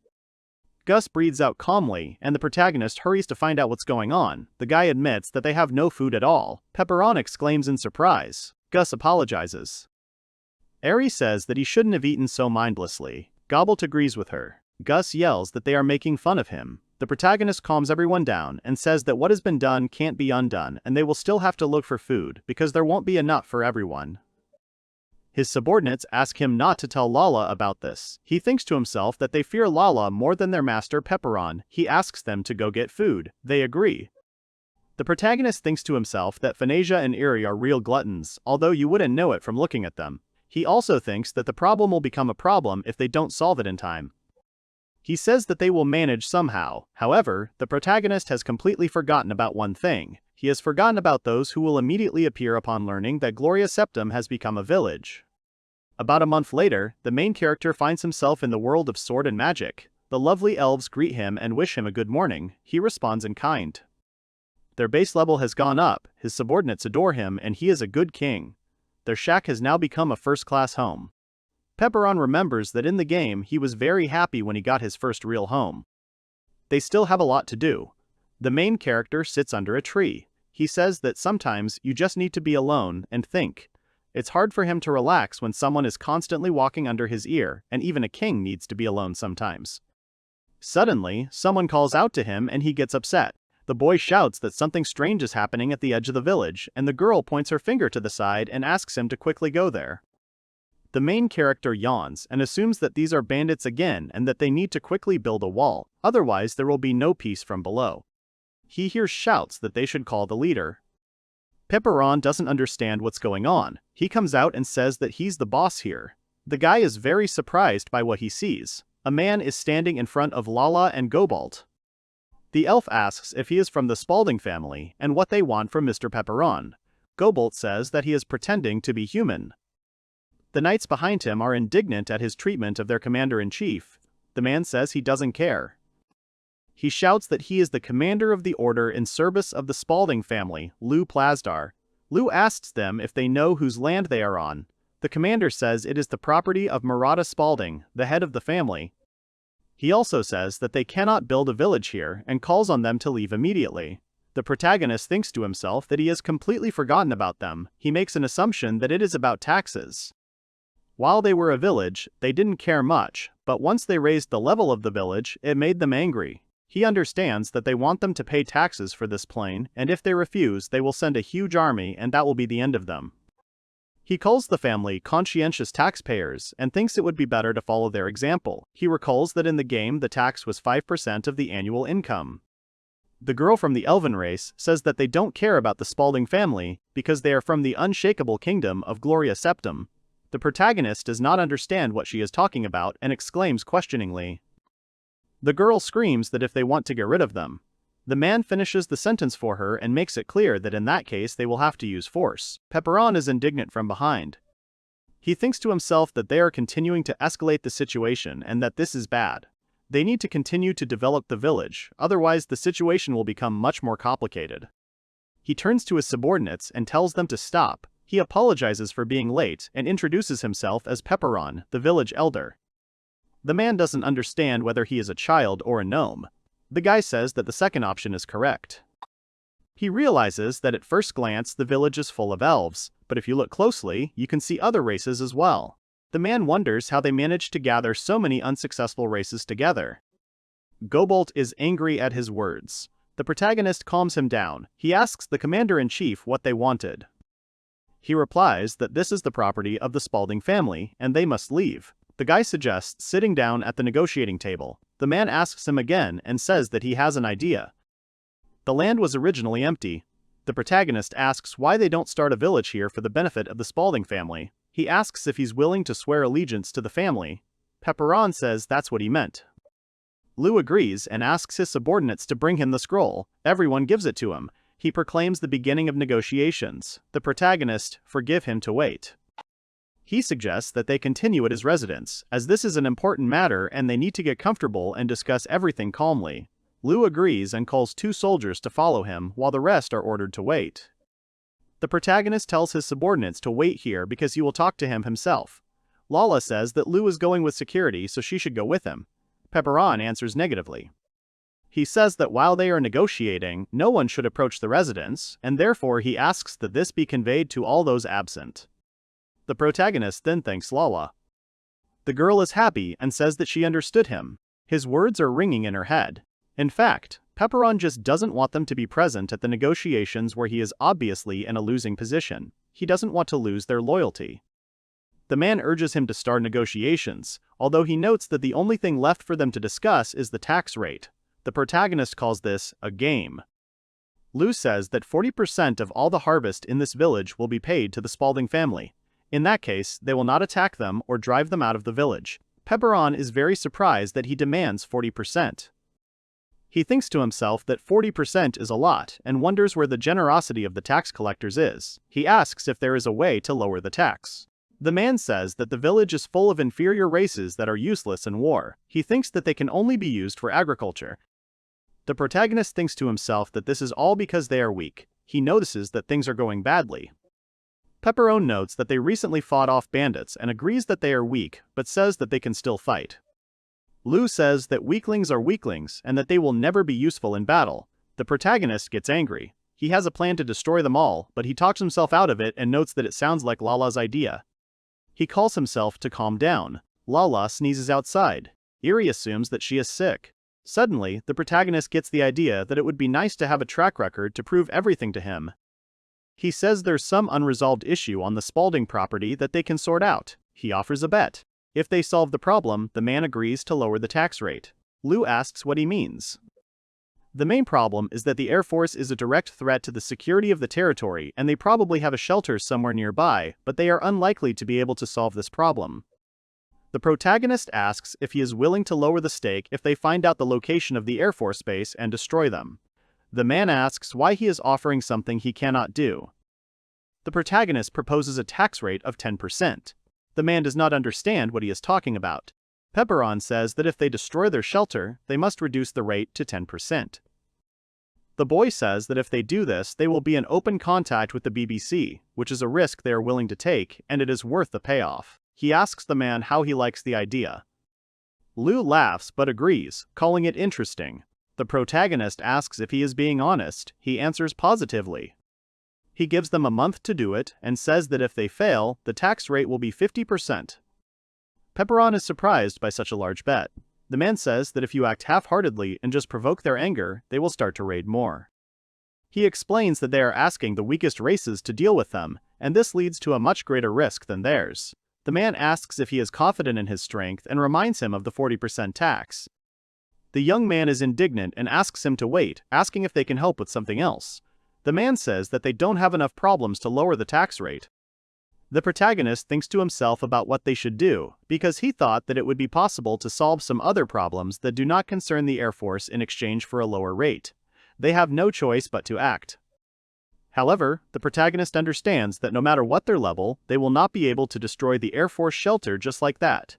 The man asks him if he is ready. The guy asks for a minute and says that he will come back later and answer. Liu disagrees and says he'll have to decide right here and now. The guy is silent and then exhales. He's forced to agree and accept the terms. The man wishes him luck in developing his village and paying his taxes, and says he is looking forward to hearing about how things are going with the Air Force base. The boy watches the troops leave. He falls on the bed and says that he has no idea how to explain all this to the others. Pepperon says that this is all to reduce the tax from 40 to 10%. The guy suggests that he will be considered crazy and his reputation will be ruined. He also remembers that the elves of Arshers were previously attacked by the Air Force and assumes that they will want revenge, but realizes that this looks like coercion.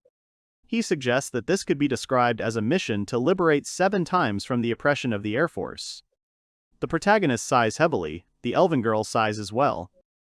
Eri asks the girl about her heavy sighs and says that it is not like her.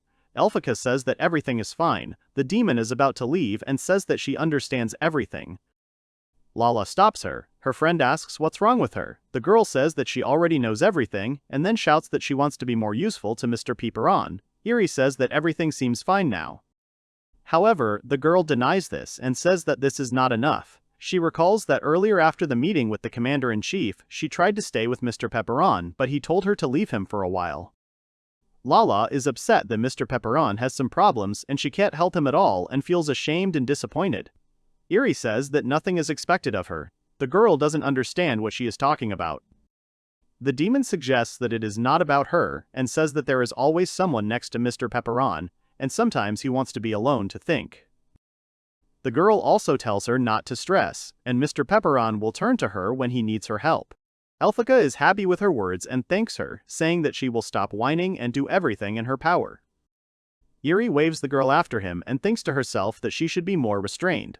Lala runs forward and thinks to herself that she will continue to serve him. Suddenly, she is called out. The elf girl asks what happened. The girl says that things are bad. She is breathing heavily. The elf girl says with horror on her face that her sister was kidnapped by the Air Force. The girl asks what they need to do and whether they should tell Mr. Pepperon everything. Lala asks Lucy to calm down and says that the king is busy now. She asks her to let her tell him everything. Lucy tells that this morning the elven girl and her friends went to play in the forest. Some time ago, one of the boys asks his friends if they went too far. His girlfriend agrees with him and says that it can be dangerous.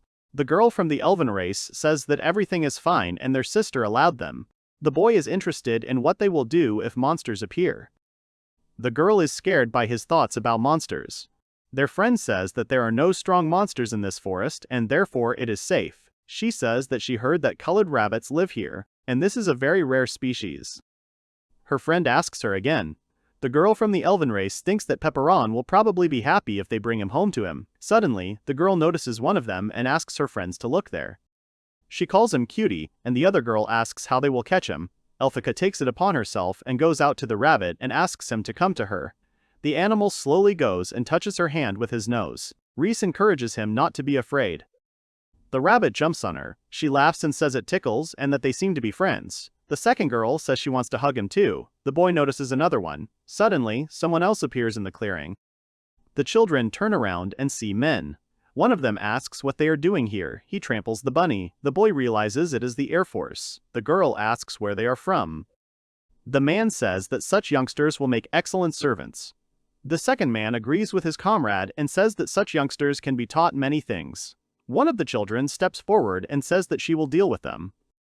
She asks her friends to return to the village and tell the ruler and the others about everything. Her friends doubt it, but the elven girl screams for them to run away. The children agree and run to the village, saying that they will call for help.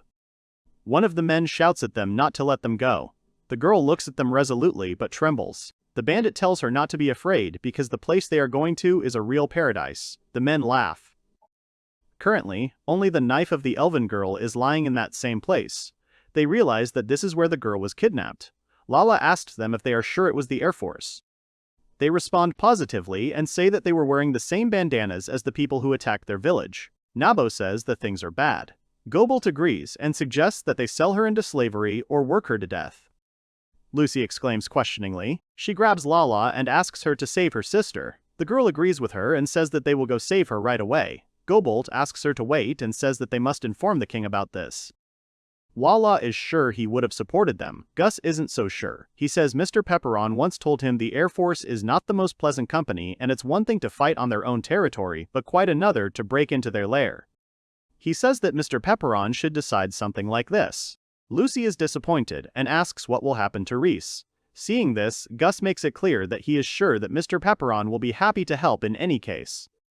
Elphika agrees, but to say that it is stupid to even guess what the Lord is thinking, but in any case, she thinks that they should return to the village and ask for his help.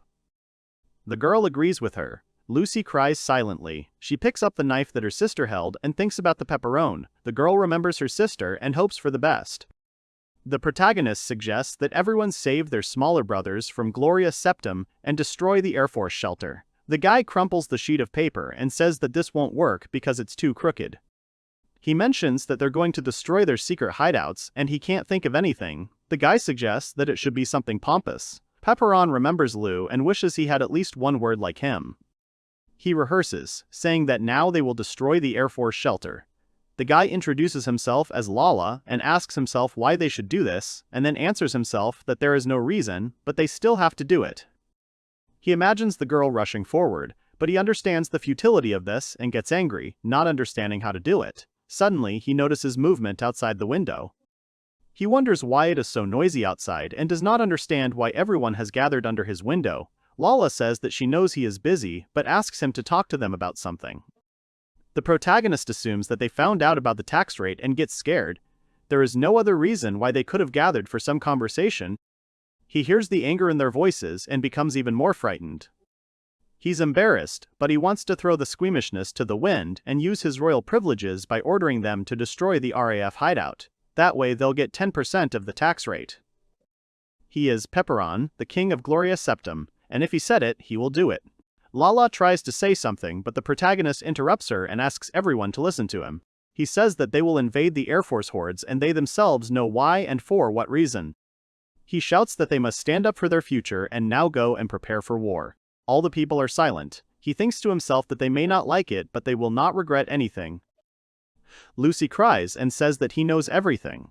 The protagonist does not understand what she is talking about. The girl thanks him very sincerely. The king still does not understand what she is talking about. The people shout that their king is their savior and support Pepperon. Lala believes that Mr. Pepperon is right and they should start preparing for war to save Reese, who was kidnapped by the Black Company. The protagonist asks her again to himself. He remembers that Reese is the sister of Lucy, the former head of Archers, and remembers her as a friendly elf. They even played together sometimes. The guy assumes that the Air Force wants to kill the girl in revenge for what happened in the village. However, they took care of all the bodies, and the enemies were not supposed to know that they did it. In the end, the protagonist thinks that this is very convenient. He understands that he does not need to explain anything, and his popularity has only increased. He wants to call people to save her and destroy the Black Company base, goes to the residence and says that it is time to make a plan. The king orders Lala and the others to follow him. The people agree with him. In the Spalding territory, in the Alefazarid Empire, there is a place. A girl of the elven race slowly wakes up. Her whole body hurts. She remembers how the guys from the Black Company treated her badly. She gives in to the question of her whereabouts. Someone greets her, calling her new. The figure behind her is annoyed that they brought an elf again, and says that they could have brought a better race for once. A girl from the elven race asks where they are. The girl answers that this is the hideout of the Black Company. Rias assumes that she was also kidnapped. She answers positively and says that they attacked her village and she was dragged here. It also mentions that everyone who was with her is already dead. The girl says that they don't even let you rest and make you work until you're half dead, and that once you get here you can say goodbye to the outside world. She tells the girl that she's in hell. The girl from the elven race is scared. Reese says she needs to get out of here, but the stranger laughs and calls her stupid. She points to the chain on her leg. The girl asks who she is. The stranger says that if she asks about something by name, she should introduce herself first. The girl says she is Rias. The girl introduces herself as Pan's dwarf and says she is also from a lower race. The dwarf girl tells her to calm down and says that soon she will start working and there will be no time for suffering. Reese asks what they are making her do. Panna replies that they are in a mine and the Air Force is capturing people and making them work for free. She asks her if she knows what a blasting rock is. She asks again, making it clear that she doesn't know. The girl explains that it is a stone that explodes when strongly irritated and is often used to make weapons. It's listed as a dangerous mineral, so only a few people from Spalding are allowed to mine it, but the people from the Black Company don't care. The girl says that the services are easily replaced and here they either die in an explosion or die from overwork. However, the dwarf girl smiles and also says that they will have time to be friends for a while before they die. The elf girl is very scared and looks at her silently. In the village, they discuss the plan. To summarize, he says he wants Phonasia and the Pochi to take over the guards at the entrance, get to the alarm system, and disable it if they can. The two agree. The protagonist then continues and says that when the security inside the shelter is weakened, Lala and Eri will sneak in through the eastern entrance and rescue Rias by destroying the shelter. The subordinates agree with him. He orders the Nobos and the elves to protect the base. He says he's sorry they can't go with them, but they'll do their best to take care of their home. Nas turns to Mr. Pepperon. He says that their main mission is to rescue Reese, and expresses his confusion as to why they can't just leave as soon as the rescue mission is complete without destroying the shelter. The protagonist is nervous, not knowing what to say. The girl from the elf race furiously asks him what he is saying.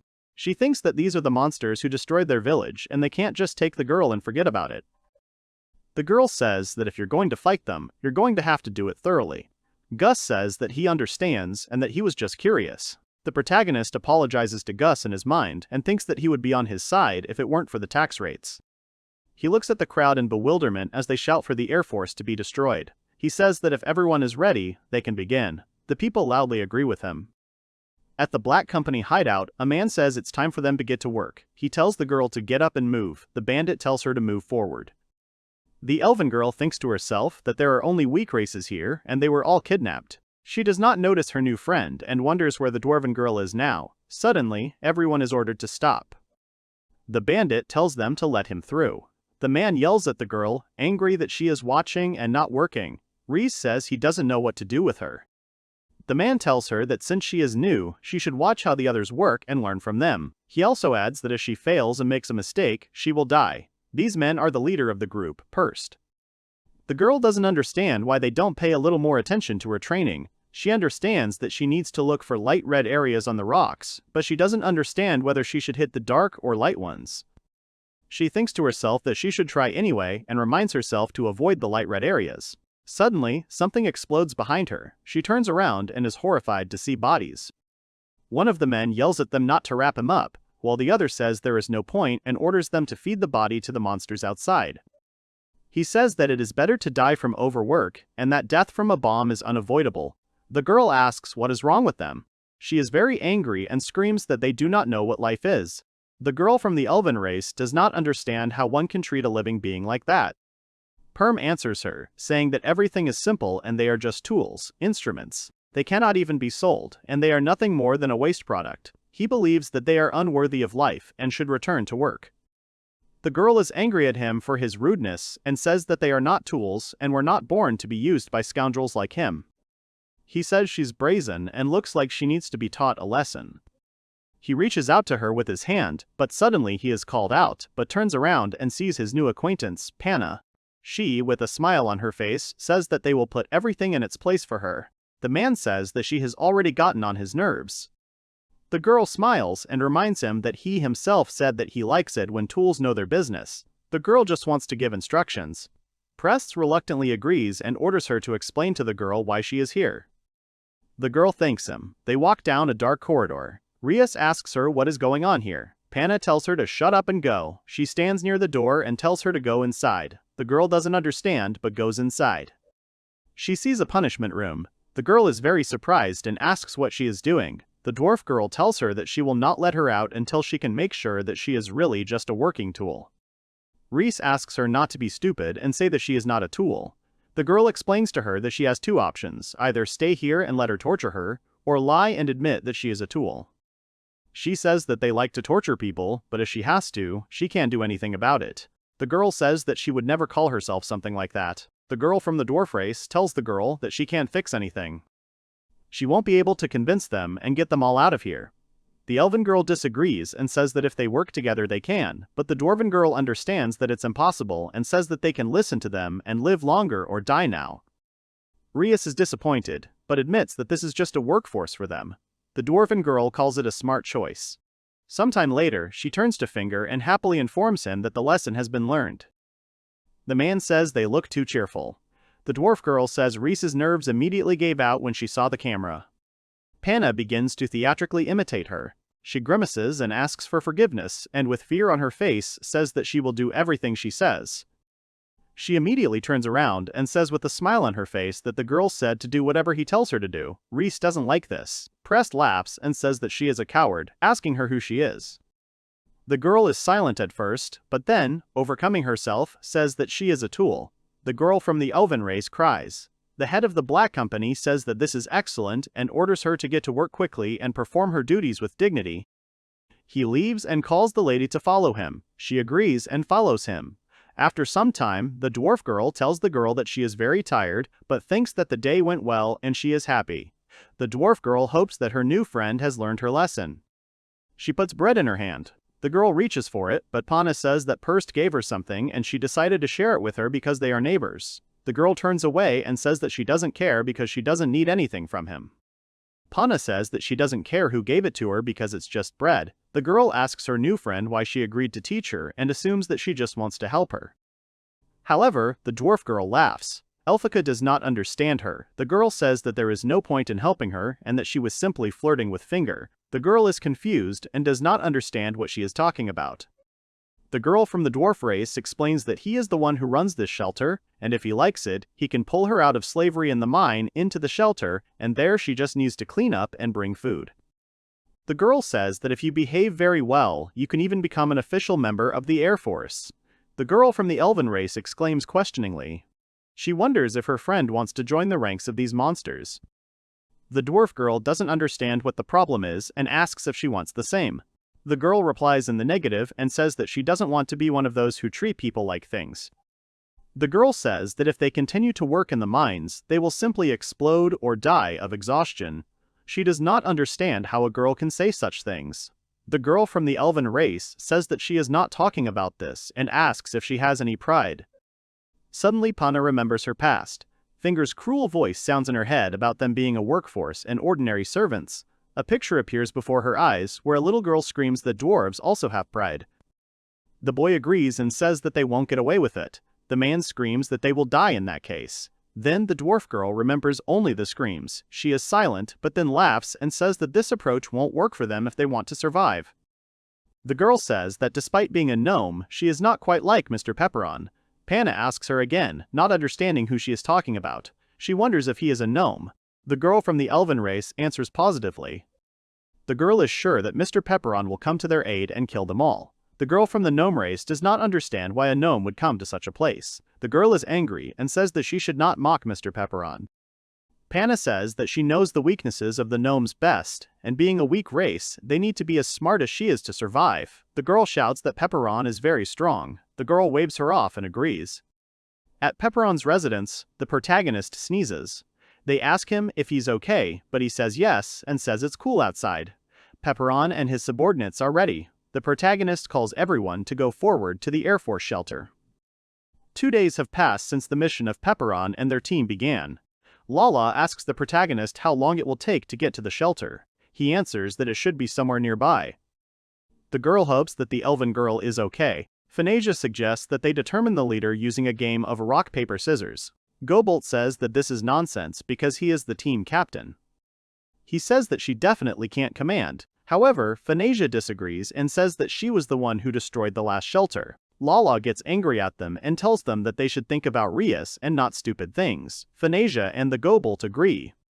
About an hour before the arrival of the protagonist and his company at the hideout of the Black Company, the girl says to herself that she can no longer do this and hopes to return to her friends soon. She is very exhausted and tired. From the second day, Rias was forced to participate in the extraction of minerals. The work was very hard and long, and the fear of blowing herself up at any moment exhausted her not only physically, but also psychologically. Suddenly, the lady says that it is high time. Rias can't see what she is doing because she is sitting with her back to her. The girl stands up and says that she has been waiting for this moment for a long time. The girl behind her hears a click. The dwarf girl turns around and shows her the removed shackles. She says that she will leave here tonight. The girl shows her friend the keys to the cell and shackles. The elf girl asks her where she got them from. Panna explains that she stole them from Purst. It took her a lot of effort, but she did it.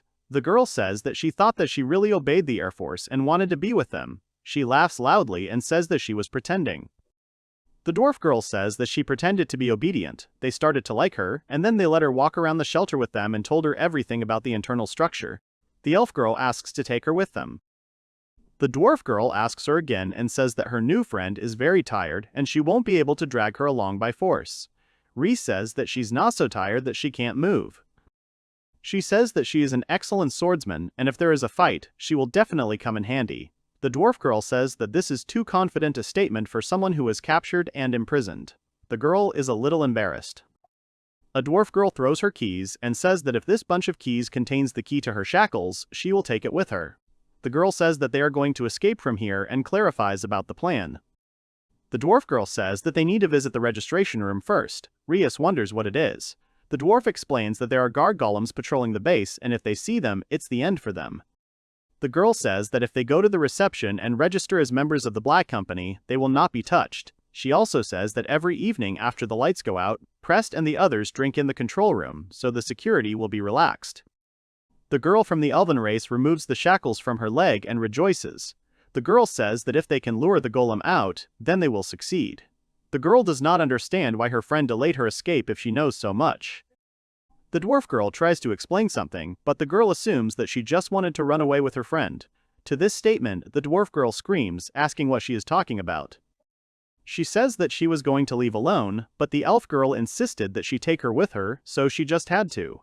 The elf girl tells the girl that she is very lonely and smiles. The girl says that she will take her back if she does not stop talking. Reese laughs and apologizes to her and asks her to go quickly to the reception room. She is still angry. They run through the corridors. Reese asks if she knows where they are going. The dwarf girl answers positively and says that it is not far from here. Suddenly the elf hears some sounds. She asks what the noise is. Her friend notes that these are the steps of a golem.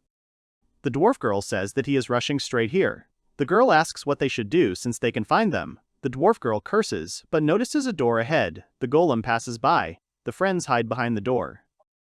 The girl from the elven race says that it was very close. The girl from the dwarven race agrees and says that they came across an empty room at the right time and in the right place. She also says that they will have to sit here. The girl from the elven race notices something. The girl from the dwarven race says that these golems are much more disgusting than she thought, and with this success, morning will come faster than they get there. Rias calls out to the girl several times, but she does not hear.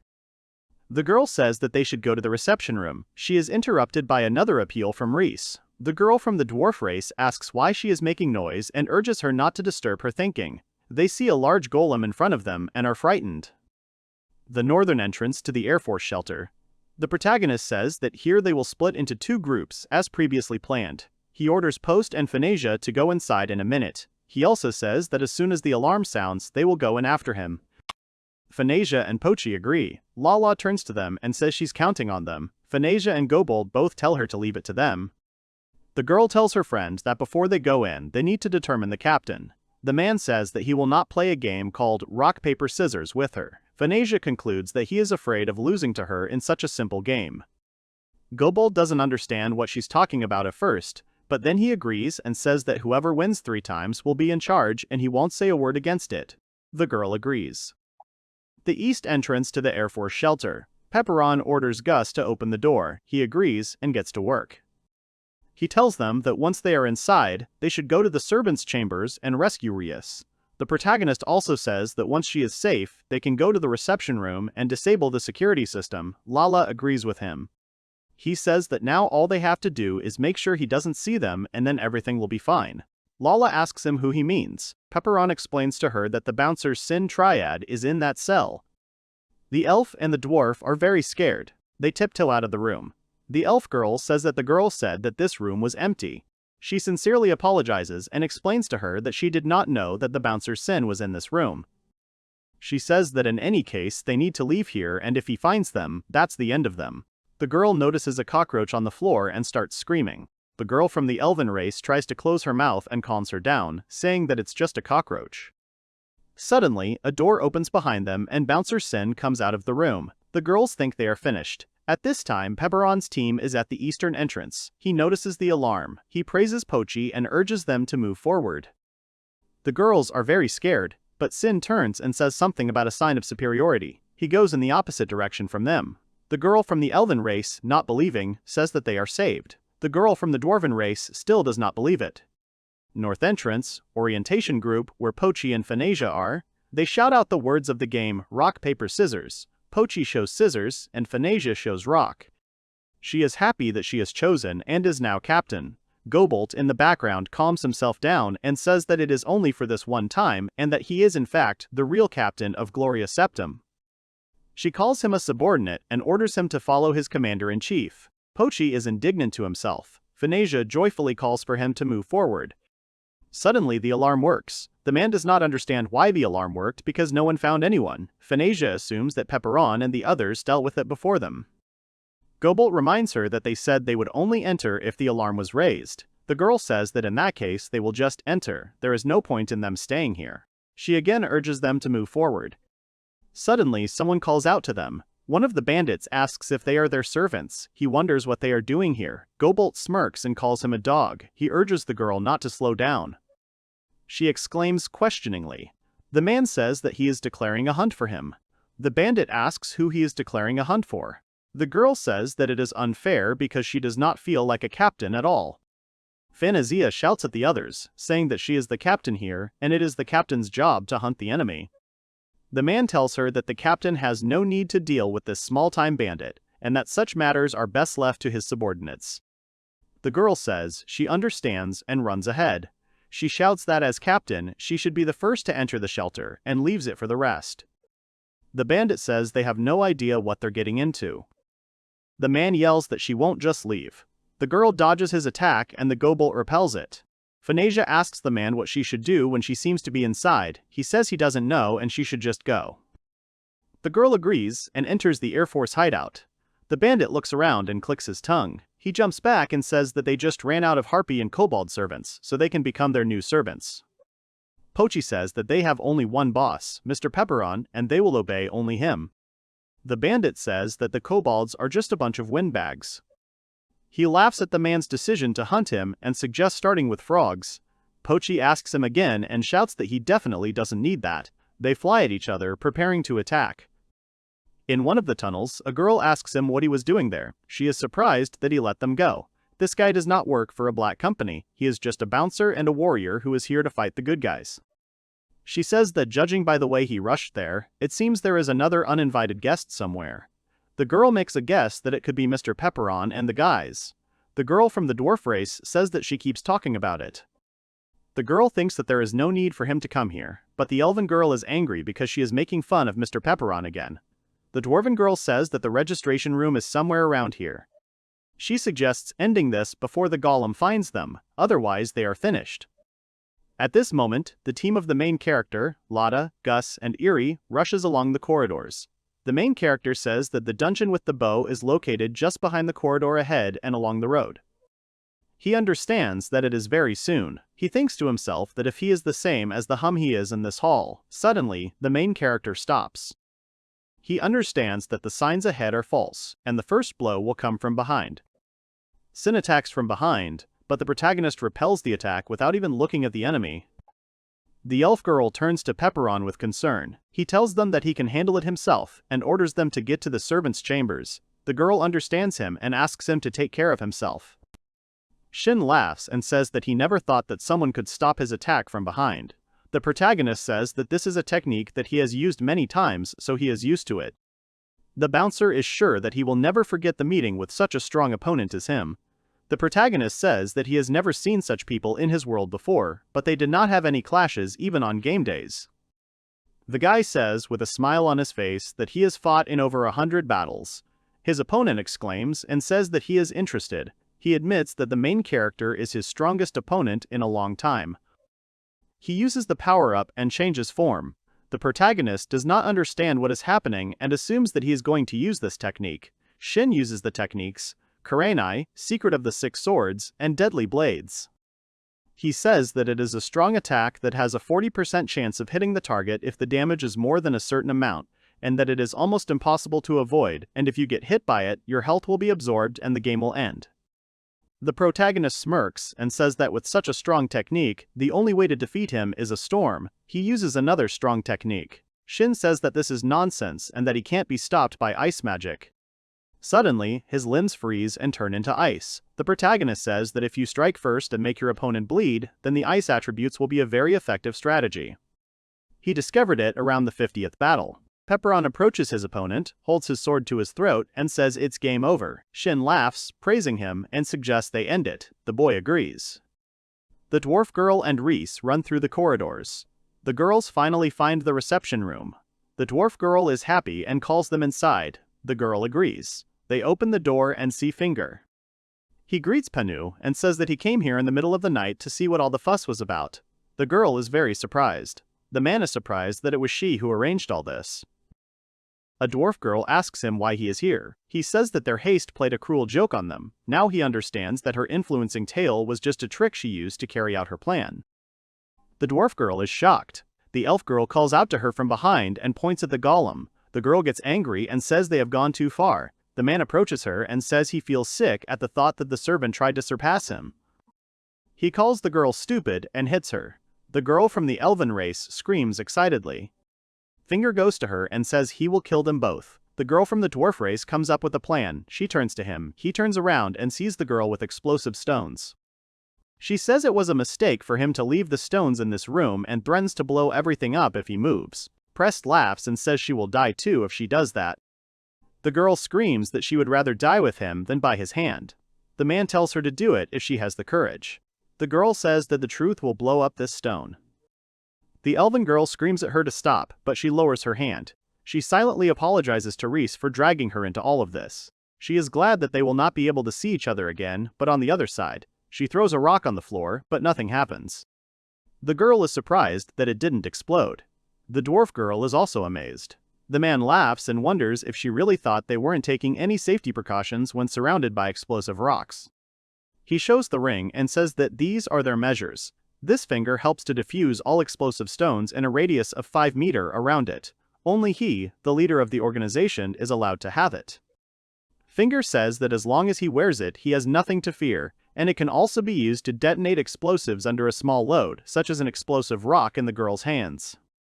The man gives her the finger and the rock explodes in her hand.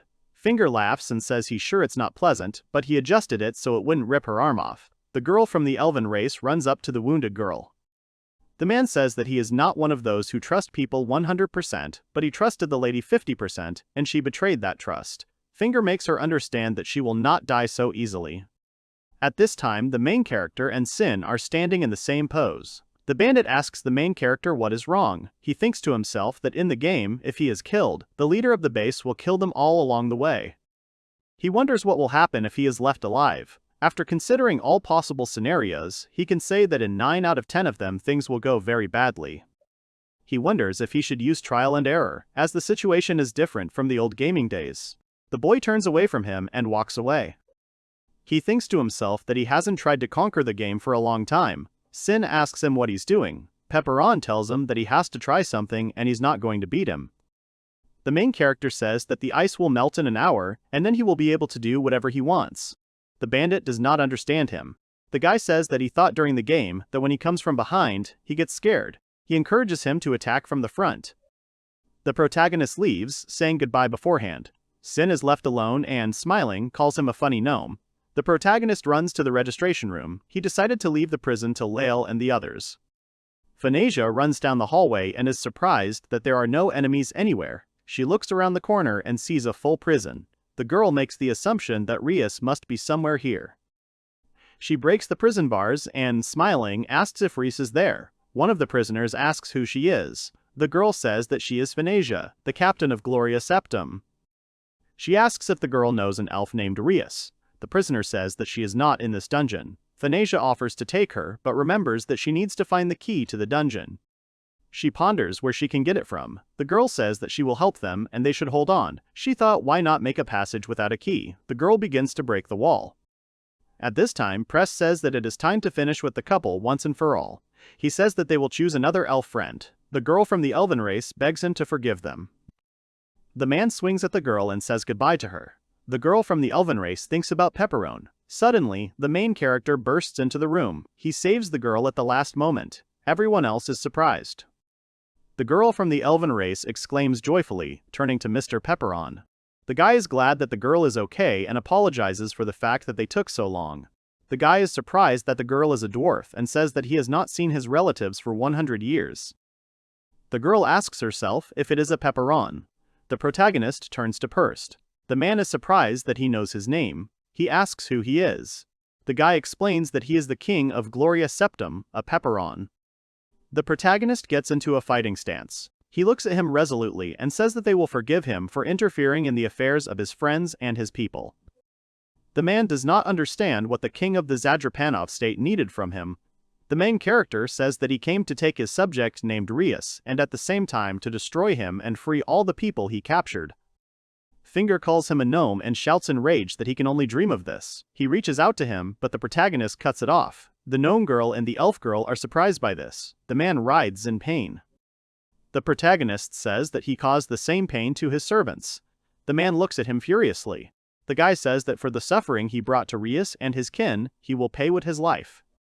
Suddenly, the girl stops him and asks him to listen. She says something that this man in front of him treated them like things, really. People died before her eyes from his hand and his cruelty knows no bounds.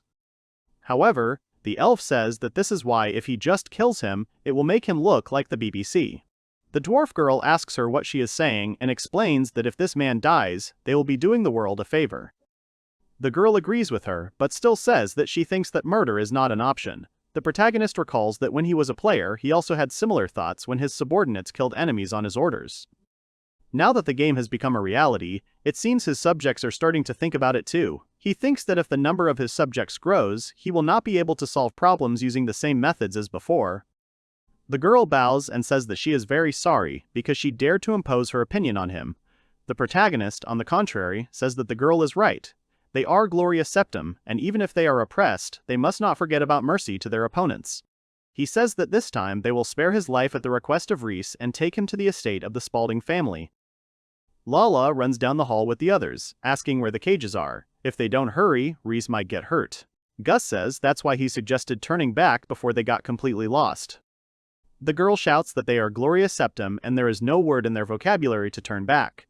Gus is not sure and agrees with her. Eerie calls on the two of them to be quiet. One of the bandits asks what is going on. Another turns to the captive and asks who did this. The girl says that she herself doesn't really know. Eerie peeks in and says that this is probably the servant's cell. Gus realizes that these thugs are from the Black Company and wonders why the cell is broken. The guy says that they need to assess the situation first. He does not understand where Lala is. Eri points forward. Lala kicks the thug and asks where Reese is. The girl doesn't understand how they dared and demands to know where she is. Gus says that they should have released all the servants first, and Eri says that she should have treated their wounds. The protagonist asks the girls why they are in the registration room. The dwarf girl answers him by saying that she and Reese were trying to escape from the Air Force. Now the boy understands why the alarm was raised. He assumes that it happened because of them. The girl from the elven race confirms his words and apologizes. The protagonist says that there is no need for apologies here, because it is even for the best. If they wait here, both golems and Air Force forces will come running here, and they will only deal with everyone faster. He asks the girl her name. The dwarf girl asks if she was asked a question and introduces herself as Panna. Pepperon thanks her for trying to save Reese. The girl thinks to herself that he is the same dwarf as she is, but he defeated Purst with one blow. She understands that the girl from the elven race was right and he is really strong. She also notices his handsome appearance and blushes a little. Pepperon notices that the girl has turned red. He asks if she is okay and assumes that she has a fever. The guy puts his hand on her forehead to check. The girl turns even redder, exclaiming questioningly. She says that she doesn't understand what heat we're talking about and that she's fine. The protagonist denies it and says that's not what he meant.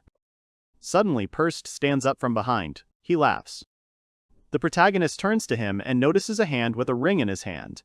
The head of the Black Company says that these weak races are dear to him, then he will make him regret that he ever got involved with him. The protagonist is surprised that he can move and gets scared. However, Phanesia hits him with a warlike cry. The dwarf and the girl from the elven race are perplexed. The protagonist is surprised by Phanesia's appearance here. The girl says that she was looking for the key to the cells here and found them. She rushes to hug Reese and says that they couldn't find her, and she is glad that she is safe. The girl is also very happy. The protagonist asks what happened to Pochi. Phanesia says that he is her subordinate, so he is a small fry, and she is the commander, and that is why she came here. The protagonist is confused, but says that he understood her. The girl says that she killed a lot of enemies on the way here, and there is only one boss left. The guy explains to her that the one she just defeated is the Agitarid. The girl does not believe him and asks him again, but then rejoices and says that the mission is completed. Phanesia asks why she is even needed here. Panna is surprised that she is so happy. The girl from the elven race admires her and says that she is amazing. Since they are already finished here, Pepperon suggests that they meet Lala and the others. The girls agree. Gobolt on the street says that it's all boring and he ended up with a small fry. He sits on his fallen opponent and says that weak dogs whine the loudest, but he doesn't even have the strength for that. He says it's time for him to see how things are going inside. In the dungeon itself, Gus asks if that's all. He's surprised that their friend is nowhere to be seen. The elf girl calls Reese by name, hoping she'll hear. 4 figures suddenly appear at the end of the hallway. An elven girl calls out to Lala. Lala turns around and sees Reese and Pepperon. She is glad that they are okay. Gus notices that Pepperon has found Lucy's little sister. The protagonist says it's a long story and asks if they finished freeing the servants. Gus is embarrassed and says they've released everyone and treated their wounds, but they haven't been fed for a long time and are weak. The protagonist says that this can be fixed and orders to first take everyone outside and then look for something in the local food warehouse. He offers to take the valuables for himself. The dwarf girl points at herself and says that she knows this place well because she did different jobs and cleaned here. The protagonist asks her to accompany everyone in this case. The girl suggests relying on her. Lala gets angry. She approaches the girl and asks how she dares to talk to Mr. Pepperon like that. She says that her being of the same race as him doesn't mean anything. The girl says, "I won't seduce him." The gnome girl is also angry and shouts that she never even thought about it. The protagonist is perplexed. The gnome girl shows her new friends the food warehouse. They see a lot of food. Phanesia is very hungry. Lala stops her. Pepperon and the others feed the prisoners. Everyone is happy and laughing. The protagonist says that he, Ace, and Pochi will take Purst and the other leaders to the Spaldings. He orders Lala, Eri, and Phanesia to take Reus and the others to the village. His subordinates agree. One of the former servants wonders what they should do. The protagonist says that from now on, they are no longer servants. The girl rejoices in her freedom. He says that there are probably those among them who have nowhere to go, and such people can go with Lala. He guarantees their safety. The girl from the dwarf race is silent. the girl from the elven race asks her what happened. The girl says that nothing happened, and she is just wondering what to do now. Riss urges her to come with her and asks if she has somewhere to return to. The dwarf replies negatively and says that since she insists so much, she is forced to agree. The girl takes her hand and pulls her along. Gloria Septum Village.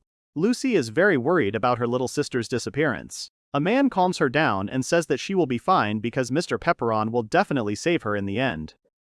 One of the boys turns to Nobo and tells him that someone is approaching the village. Lucy smiles with tears in her eyes. Her younger sister runs to her, screaming happily. Lucy is glad she is safe and tells her never to wander outside the village again. The girls hug. Reese apologizes for worrying her. Everyone greets her. Phanesia hugs Eerie and Panna and says that it is very touching. Nobo wonders where Mr. Pepperon and the others are. Lala explains to him that he, Gus, and Pochi are delivering the Air Force leaders to the Spaldings. The fortress of the Spalding family. Taadza Castle. Lou is surprised that the little commander returned so quickly and asks who this man is. Pepperon explains to him that he is one of the leaders of the Black Company that has been causing the Spalding family headaches.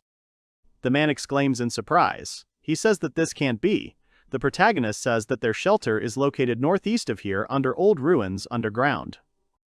He also says that they left the remaining mercenaries in the servants' cages so they can see for themselves later. Lou still doesn't believe it and orders the soldiers to go there immediately. They agree. The man is surprised that their motley village could actually cope in such a short time. The protagonist asks if he will lower the tax to 10%. Lou answers positively and says that he promised. Moreover, besides the fact that he will lower the tax, Pepperon brought him a very valuable gift and he wants to listen to what Purst will tell about the BBC. He is angry. Pepperon says that in that case he must go and asks him not to forget about the tax. Lou turns to Mr. Pepperon and extends his hand. He hopes that he will continue to serve the Spalding family. The protagonist agrees and they shake hands. Outside, Gas is happy that their Mr. Pepperon has returned. He praises him. Pepperon says that they have agreed and can now return. Pochi wonders if it was boring for them to bring them here. The protagonist is embarrassed and exclaims in surprise. Gus explains to him that, unlike in the past, their village is still part of the Spalding family's holdings, and they are better off for having passed on information about the problems in their territories. Gus asks Mr. Pepperon if he is right, and he answers yes. Gobolt says it is too difficult for him. The protagonist thinks to himself that Gus saved him. If this goes on, the Spalding family will begin to trust them more, and they will be able to expand their territory, but it will not be as easy as in the game, because state affairs will be more complicated than game mechanics. Gobolt is happy that their ranks of subjects have been replenished by almost 100 people, and Gloria Septum's combat squad will still be reborn because he will train them so much that it will not seem like a little. Gus throws his hands behind his head and notes that there are most of the goblins there, and if they form a squad for secret missions, then he could be useful to them. Pepperon thinks that it is also important to expand the territory, but first we need to think about military power. He thinks that it is pointless to expand the territory and attract residents if they only have 7 military forces. If divided into 2 groups, those who will train the villagers and those who will go in search of books on magic, they will optimize their activities. He imagines it in his head. The protagonist, Gas and Pochi leave, and Pepperon calms down to himself and thinks that they will return home and discuss their future plans. In the village, he first wants to thank everyone for their excellent work, because thanks to their efforts they have increased the number of subjects and Gloria Septum is inexorably on the path to Mare Glory. The protagonist also says that they lack combat power, so they will train newcomers and must search the ruins for books on magic. Gus suggests that they will find books on powerful magic, blueprints, and many useful things in these ruins. Phanesia is happy and exclaims enthusiastically. She also wants to go to the ruins where the steel dragon was. Nobo notes that there are passages there that are sealed with high-level magic, and the distance is also quite large. Pochi asks where exactly they are going. Pepperon says they are going to Borp's tower. Lala is happy and says that their master Pepperon has great ideas as always. Eerie asks who will go. The protagonist says that he, Gas, Phanesia, and Nobo will go, and Lala, Eerie, and Pochi will stay at the base. Eelfika exclaims loudly, she is upset. The girl says that she understands that Eerie is needed for martial arts training and that Pochi must stay to protect the village, but she does not understand why she is also among those who stay. She makes the assumption that she did something wrong when they were on the mission to the Air Force lair. The girl thinks that it was because she spent too much time getting to the servants' cells because she did not know the way. The elf thinks that during this time many innocent lives could have been saved and it was all her fault. She gets upset and says that she is very sorry. The guy explains to her that this is not the case at all. He says that in his absence, someone must lead the village, and he understands that no one is capable of doing this except Lala. In the girl's imagination, the main character appears as a handsome man. She exclaims joyfully and blushes. The main character asks if anyone has any objections. His subjects say that there are no objections. Pepperon asks the girl if she will help him. She urges him to rely on her. Nobo says that in that case, he will tell the guys from the village about searching the ruins. The protagonist agrees and thanks him. He has someone in mind. The dwarf girl is surprised by the search of the ruins. The elf girl is surprised that they are invited. Nobo says that they are leaving in 3 days, but their wounds are not completely healed yet, and it will be dangerous, and if they are sure, they should refuse. The dwarf girl continues to think about searching the ruins. The girl, with aspiration in her eyes, says that they will go and calls on them to rely on them.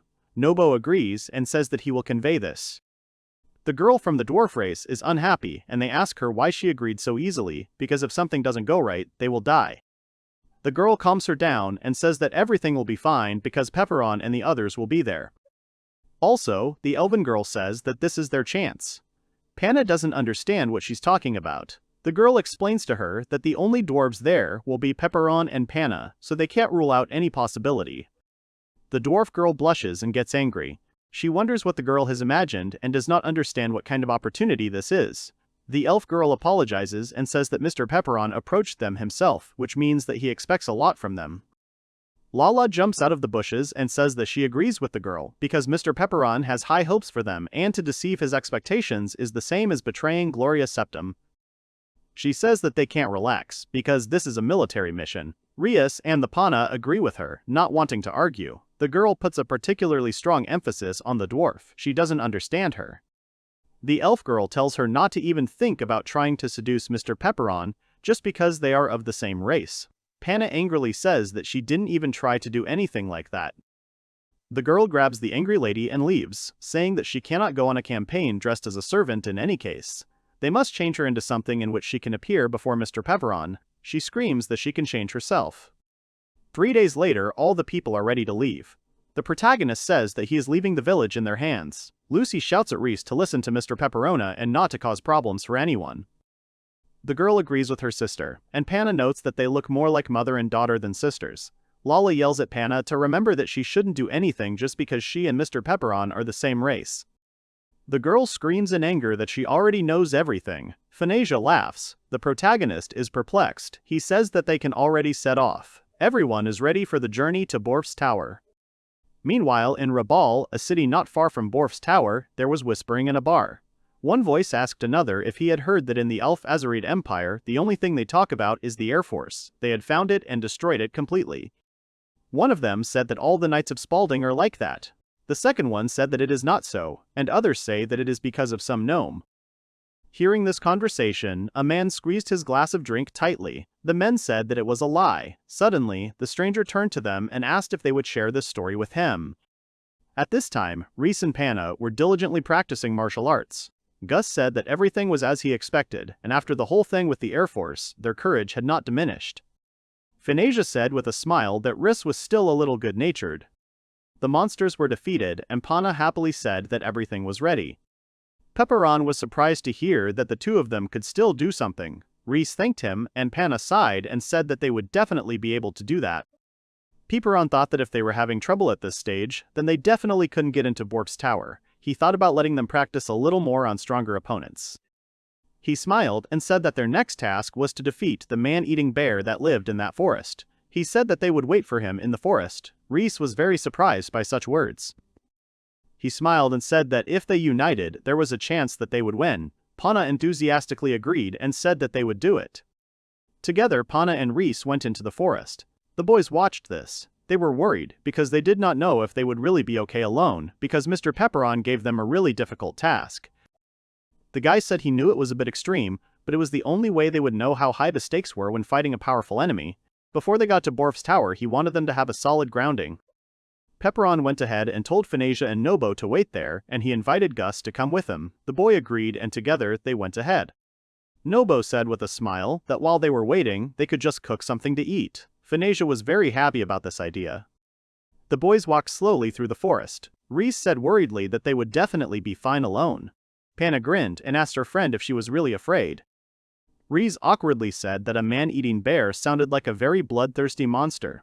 The kind that people say you should run and never look back if you meet it. Panna said that it was just a bear.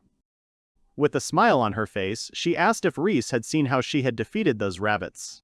The smug Panna said that she would have chopped up some bear just like that. Suddenly, they heard a menacing growl. They turned and froze, seeing that behind them stood a huge bear. He just stood silently next to them and looked at the girls. Suddenly, he opened his bloodthirsty eyes, which in the blink of an eye caused animal fear in Pan and Riss. Together the girls ran away from there as fast as they could. Reese asked Panna, reminding her of her previous words about whether she would chop up the bear. Panna exclaimed that she could not, because she could not defeat such a thing, since it was huge. The girls could also notice that in addition to its size, this bear was also very fast. They turned around and saw that it was approaching. Panna said that at this rate it would simply trample them. The girl took out a knife and turned back with some uncertainty. Panna stabbed the monster in the stomach with all her might. The bear froze for a moment, putting his hand on his stomach. After that, he rushed to attack again, and Panna was amazed to notice that she couldn't even hurt him. Because the girl was completely focused on her defeat, she didn't even notice that the monster was about to attack her.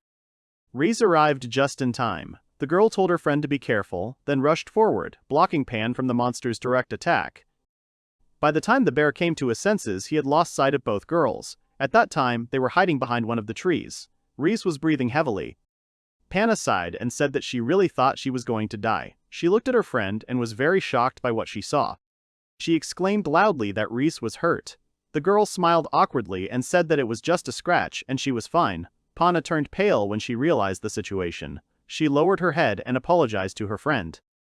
She was talking about how she had previously rushed at the monster alone, and this is what had happened. Reese encouraged the girl and said that now they should try together because it might be that she simply couldn't do it alone. She said enthusiastically that together, they would definitely be able to defeat this bear-like cabbage. Panna was inspired and agreed. At that very moment, the figure of a bear appeared, who discovered the girls in the bushes. They were very surprised and only managed to turn around when the bear was about to kill them both with its sharp claws. However, suddenly, little Pepperon appeared right in front of him. He quickly stood right in front of the bear, which greatly surprised the monster. Without any hesitation, Pepperon created a neat fireball in his hand, which he redirected towards the monster. As the attack flew straight at the bear, it quickly increased in size. The ball hit the bear's upper body, causing it to burst into flames. The monster only managed to try to growl before falling to the ground, exhausted. When the body of the immobilized monster was on the ground, Pepperon easily jumped on it, then kicked it with all his might, pressing the monster into the ground. Reese looked at them in shock and noticed that Pepperon and Gus had come to them. The guy did not turn around but calmly said that, nevertheless, it was too early to put them against such a strong opponent. He also said that they both learned a pretty good lesson. Panna, no matter what the opponent in front of her, she does not lose her fighting spirit at all, but sometimes going against the enemy alone means putting her comrade in danger. Reese always puts others first, but that same kindness can turn into weakness, and in that case, she will die. With a smile on his face, Pepperon said that when their strength alone was not enough, they could join forces. Only after they combined their strength could they become stronger, and that was why they brought both of them along. With a smile on his face, he said that they had already gotten the ingredients for dinner, and so it was high time to return to Nobo with everyone else. At this time, a group of people were walking through the forest. A young guy named Rock Baylist said that he was quite surprised, because he did not expect anyone else to target the Air Force in the Spodin territories. He said that he thought they would have a chance to become famous in the Ulf-Azarid Empire. This guy was an adventurer. The mage girl named Manasi Kyanbera, who was with him, agreed and said that, besides, they should go there to see for themselves. The knights thought they were working for the Air Force, and she said they really needed trouble. Healer Micah Restar asked if it was true that the Air Force leaders would be defeated by the gnome. Guardband Gentry said that he knew it was hard to believe, but if Commander Lu said so, then it must be true. Rock said with a grin on his face that he would really like to see what kind of strong dwarf he really is. Suddenly, Manasi called the boy's name and he immediately turned around. At that moment, they were surrounded by a bunch of monsters that resembled wolves.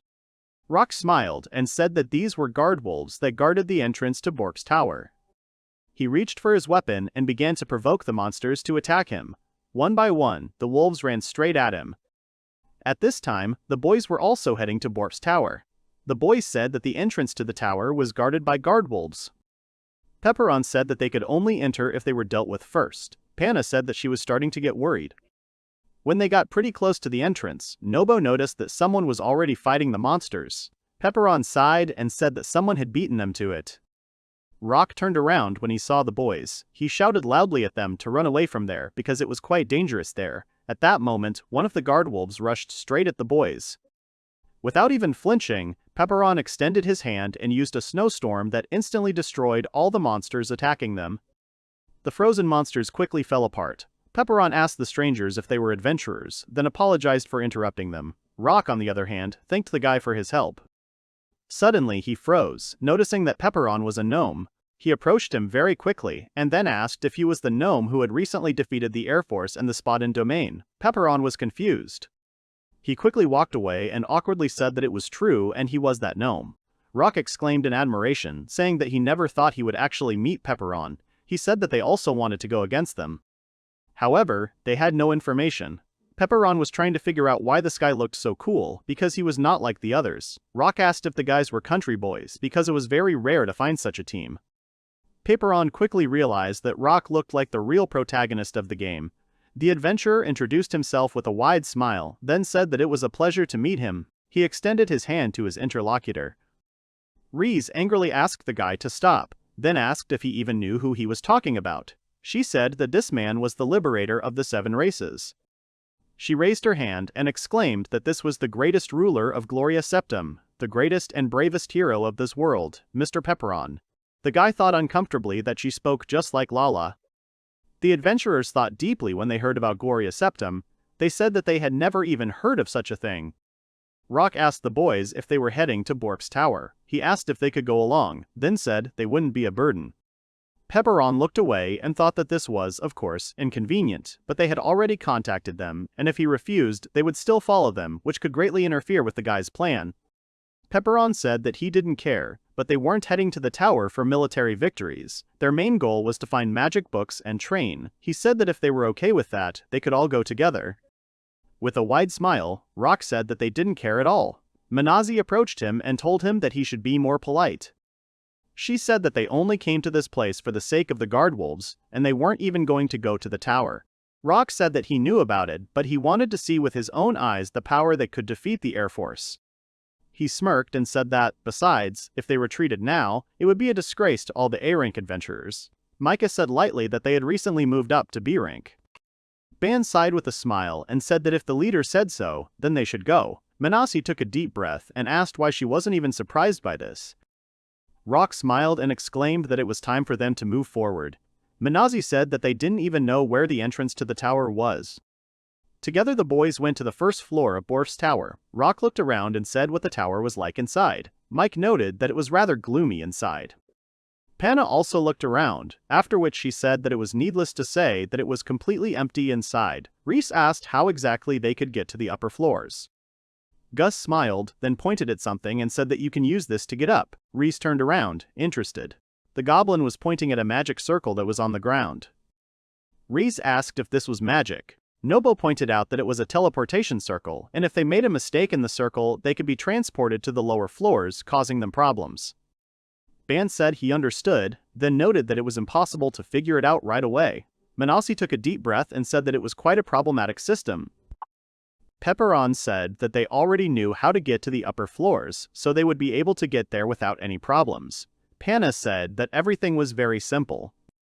Pepperon turned around and told the boys not to relax, because if they got too close to the circle, there could be problems. At this time, Phanesia was standing on some circle and calling everyone to go faster. Seeing this, Pepperon was speechless. He thought that if they approached the circle, monsters would appear, and they wouldn't be able to use the circle until they defeated those monsters. The boys didn't understand why nothing was happening. They asked if they should stand in a circle too. They all stood in one place and asked if they were standing in the right place. Pepperon noticed everything quite late. He asked them to wait a little, but at that moment the magic circle activated and bright rays appeared there. After that, they disappeared. Manasi was amazed to see that the circle had disappeared, and with it, the people in it had also disappeared. Panna nervously asked if this meant that they would no longer be able to get up. Suddenly, the girl noticed something next to her. She turned around in surprise, and then noticed with horror that a monster was standing right behind her. She screamed loudly, very scared. The guys didn't understand what it was at all because there wasn't even time for it to appear. Pepperon didn't understand why everything was happening like this, because this event was also different from what was in the game. He thought that it looked like they wouldn't be able to handle this so easily. Rock laughed, and then said that he didn't really understand what was going on there, but it looked like they would have to fight this monster one way or another. Pepperon said that it looked like it, but it was time to stop talking. He smiled and asked if the adventurers would show what they were capable of. Rock happily agreed. He said that Pepperon would never see him make the same mistake he did during the battle with the wolves again. Together, they rushed into battle, wanting to finish off this monster. At this time, Phanesia and the other boys were on the second floor of Borf's tower. They noticed that Mr. Pepperon and the others were late. Nobo wondered if they had been transported to another floor. Gus suggested that if that was true, they should probably head to the top floor. Ban, who had been standing to the side, asked if they were going alone. He said he didn't doubt their strength, but he was worried that something would happen to them if they went alone. He said that their leader, Pepperon, seemed to know more about the tower than anyone else. On top of that, he was worried about Rock and Manasi. He said that it was still better for them to stay. Phanasia interrupted him and said that everything would be fine because they had been through this many times before. She said with a big smile that they should just go forward. Ban asked if she was so confident because of her strength. Nobo countered that Phanasia just never thinks ahead. Gus said that if Pepperon was with them, they wouldn't be afraid of anything either. He said that they should still go to the top floor. At that moment, one of the monsters was completely defeated. Pepperon asked if the girls could tell the difference between him and the man-eating bear and the horned rabbits. Rias immediately agreed. Panna said she couldn't predict his movements at all. He thought as he looked at Rock and Manasi. He thought that while the vanguard was fighting with all their might, the rearguard was providing support with magic. They were a well-coordinated team. He smiled, thinking that this would set a good example for Pain and Riss. Suddenly, Rock shouted loudly, calling the girl's name. Manasi agreed and said that she would do it now. She slammed her magic staff on the ground, creating an ice burn. The monster was shocked because its paws were frozen. As this happened, Rock reached for his sword as he charged at the monster. With a swift strike, the young adventurer sliced the spider's legs, causing the monster to fall to the ground. Pepperon smiled and said they did a good job. Rock also smiled and said it was very good. Manasi was breathing very hard at this time. The girl stood up and said that it was quite difficult to cover for Rock while Mike was not around. At this time, Panna exclaimed that the teleportation circle had returned. Reese happily said that now they would definitely be able to go up. Pepperon stopped them, saying that he still wanted to check something in this place. He said that it seemed to be a little different from the first time he was there. Without Phanesia and the others, they wouldn't be able to get to the top floor so easily. Manasi asked in shock, already guessing what he wanted to say. Pepperon said that it was exactly like that, and they would have to conquer the tower on their own. They were all very shocked by these words. He said that, of course, on the way to the top floor they would encounter a lot of strong monsters, and if they were the same level as the guardian spiders, then he would also be able to cover them. However, everyone must protect themselves first. Manasi looked away, thinking that the guardian spiders were perhaps the easiest enemies in the entire tower. He said that they could still go out that door now. They could wait until Pepperon conquered that tower and brought the others with him. If they enter this circle, they will have to reach the top floor. There will be no way back. If they are not confident in their strength, then it is better for them to stay. Suddenly, someone interrupted Pepperon. Rock proudly exclaimed that they would not be a burden. He said that he was also an adventurer who had entered the dungeon. He stated that he would never stoop to running with his tail between his legs. Pepperon felt awkward. The guy thought about how Rock was imagining himself as the main character again, which made him feel extremely awkward. Manasi asked if it wasn't enough, since they had only walked one floor, and that should have been enough. She said that it would be better for them to just wait there, because hoping to conquer Borp's tower with only their strength was too presumptuous. She said that if we were to be honest, then only she, Rock and Pepperon would fight. Hearing such speeches, Reese's face darkened noticeably. She said angrily that she and Panna were not there for beauty. With an obvious smirk, Manasi asked if this was true. She took a deep breath and said that she admitted that the little girl was doing quite well. After that, she pointed out some pretty bad moves on Reese's part. This only made the girl angrier. She shouted that they were coming too because they, unlike some, weren't afraid to climb Borf's tower.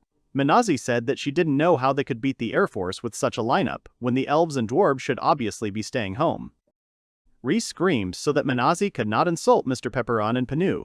At this time, Rock bowed low and asked for forgiveness, saying that Manasi was really a good person but if she got excited, she would be extremely angry. Watching this, Pepperon simply sighed and said that everything was fine. He also said that if they wanted to change their minds, now was a pretty good chance, because if they made a single mistake, they would be doomed. They were all silent, but they were obviously thinking about Pepperon's words. After a while, they all stood on the magic circle, after which they all began to be transported to another place. This was not an ordinary sensation.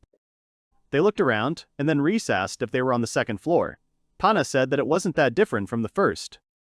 Manasi looked at Pepperon and asked where the next teleportation circle was. At this time, the guy was somewhat surprised by what he managed to see there. Rock asked if there was a teleportation circle on this floor. Pepperon said there wasn't one and that it simply couldn't be, so they had to search the entire room carefully. Starting from the second floor, the teleportation circles are located in the direction of the 4 cardinal directions. To move forward, you need to choose one of them. Pepperon was quite panicked, because if the circle was not there, then they could neither go up nor go back down. Manasi leaned against the wall and took a deep breath, saying what she had said earlier, that they really should have just stayed downstairs. She said that they had already searched the room completely, but there was nothing there. She said that it was just a waste of time, when suddenly something caught her attention. She turned around, and her face turned very pale. Right in front of her stood a huge monster, several times larger than the girl herself. She immediately ran back, asking what it was. Reese was surprised to hear that it was moving. Pepperon quickly realized that it was a guardian. He said that the circle would most likely appear after they defeated the monsters. The principle is slightly different, but they still have to defeat these creatures. Pepperon told Payne and Reese to stay back and not to attack under any circumstances, while he instructed Rock and Manasi that they would have to work hard again. Pana, Riss, and Rock accepted the order while Manasi looked rather tense about everything that was happening. Together, they were all ready to engage in a fierce battle. Pepperon was the first to rush at the enemy. He jumped forward with a neat jerk, then took out his weapon and hit the monster on its iron head. Along with this blow, a very loud sound was heard throughout the room. Pana noted that the monster had an iron body, while Reese said that Mr. Pepperon simply couldn't cut it with his sword. The boy looked at his sword and thought, as expected, this monster couldn't be defeated with strength alone. Pepperon charged again, but this time he wanted to try a new trick. The monster then pulled out 2 huge swords from behind his back. He swung them in front of him, then tried to hit Pepperon. A tall cloud of dust rose up in the room and slowly settled, and then the monster noticed something he had not expected to see at all. He looked surprised when it happened.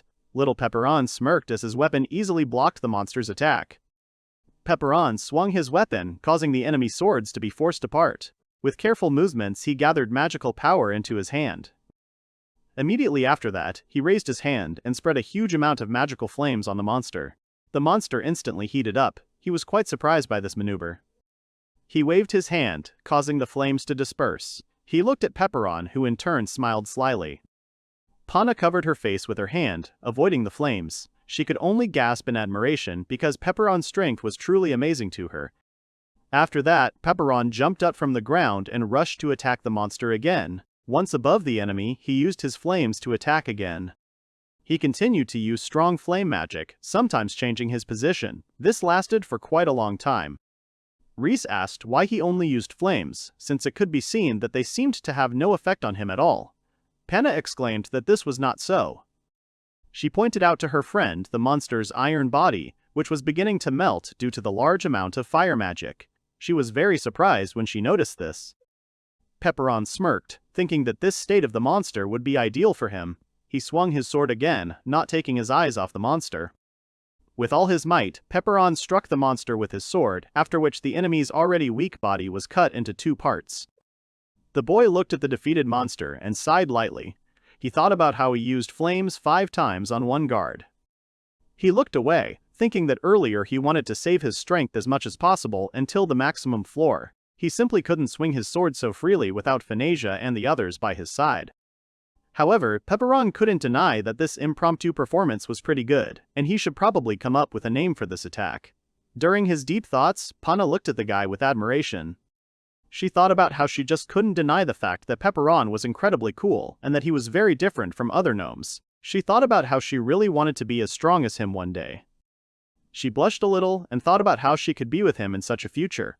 Suddenly, a fantasy appeared in her head about Pepperon kneeling in front of her and asking her to fight with him. There she would happily accept his proposal, and together they would fight for the rest of their lives. She quickly waved her hand, trying to rid herself of this fantasy. She wondered what kind of terrible feelings these were. Pana assured herself that she simply felt very sorry for Pepperon, and that was why she wanted to become stronger, to help him at least a little, nothing more. Suddenly, someone called her name. Pana woke up and asked shyly what was wrong. Reese looked at her friend and asked her worriedly what was wrong, after which she pointed out that Pana was as red as a tomato. The girl became very embarrassed and said that everything was fine and she was just thinking about how cool Pepperon was. Reese said it was true. Suddenly, Pana noticed the mixed emotions that were reflected on her friend's face. Reese smiled awkwardly and said that she was so scared that she couldn't move.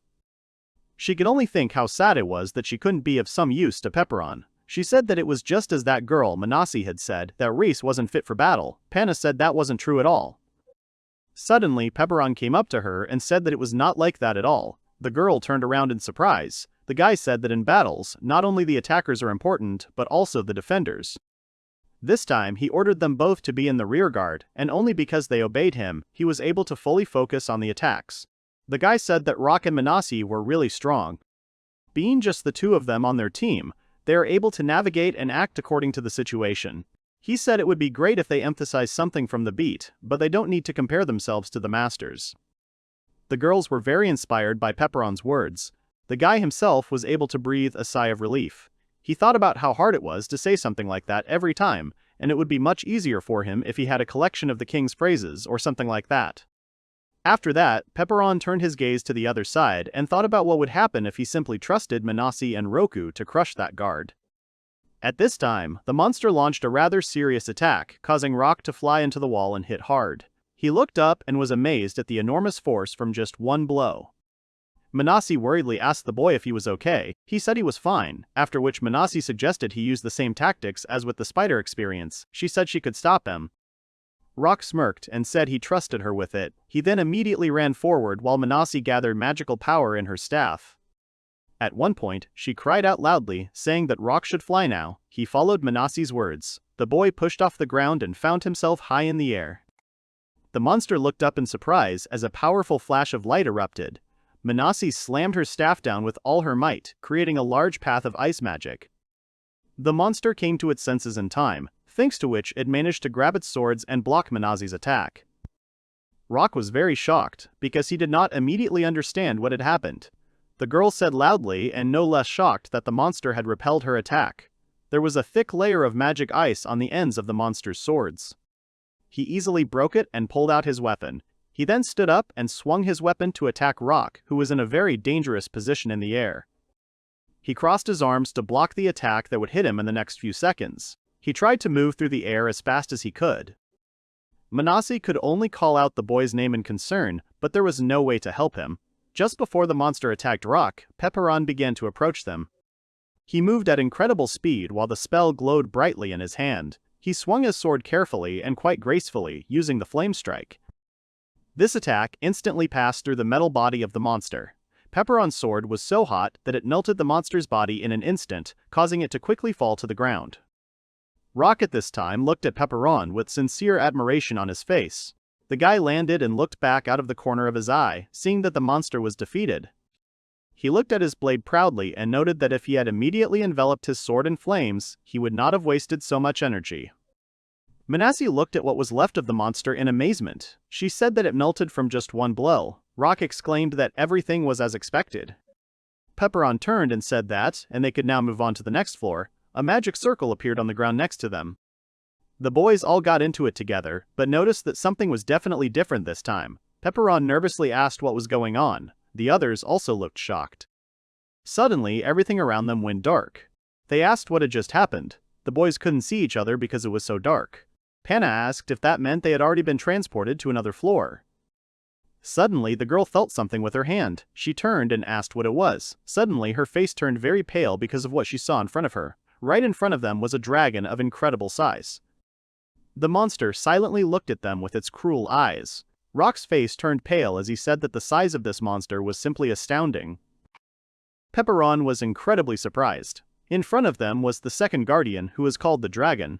Pepperon could not understand anything at all because the dragon was the guardian of the 5th floor. At the same time, in the House of Monsters, which is located on the 8th floor of Borf's Tower, Phanesia and the others quite easily dealt with a large number of monsters. The girl smiled widely, after which she exclaimed that they had finally cleared this floor. A truly amazed Ban noted that she was able to defeat so many monsters on her own. An equally amazed Micah said that apparently there are such cool harpies as Phanesia.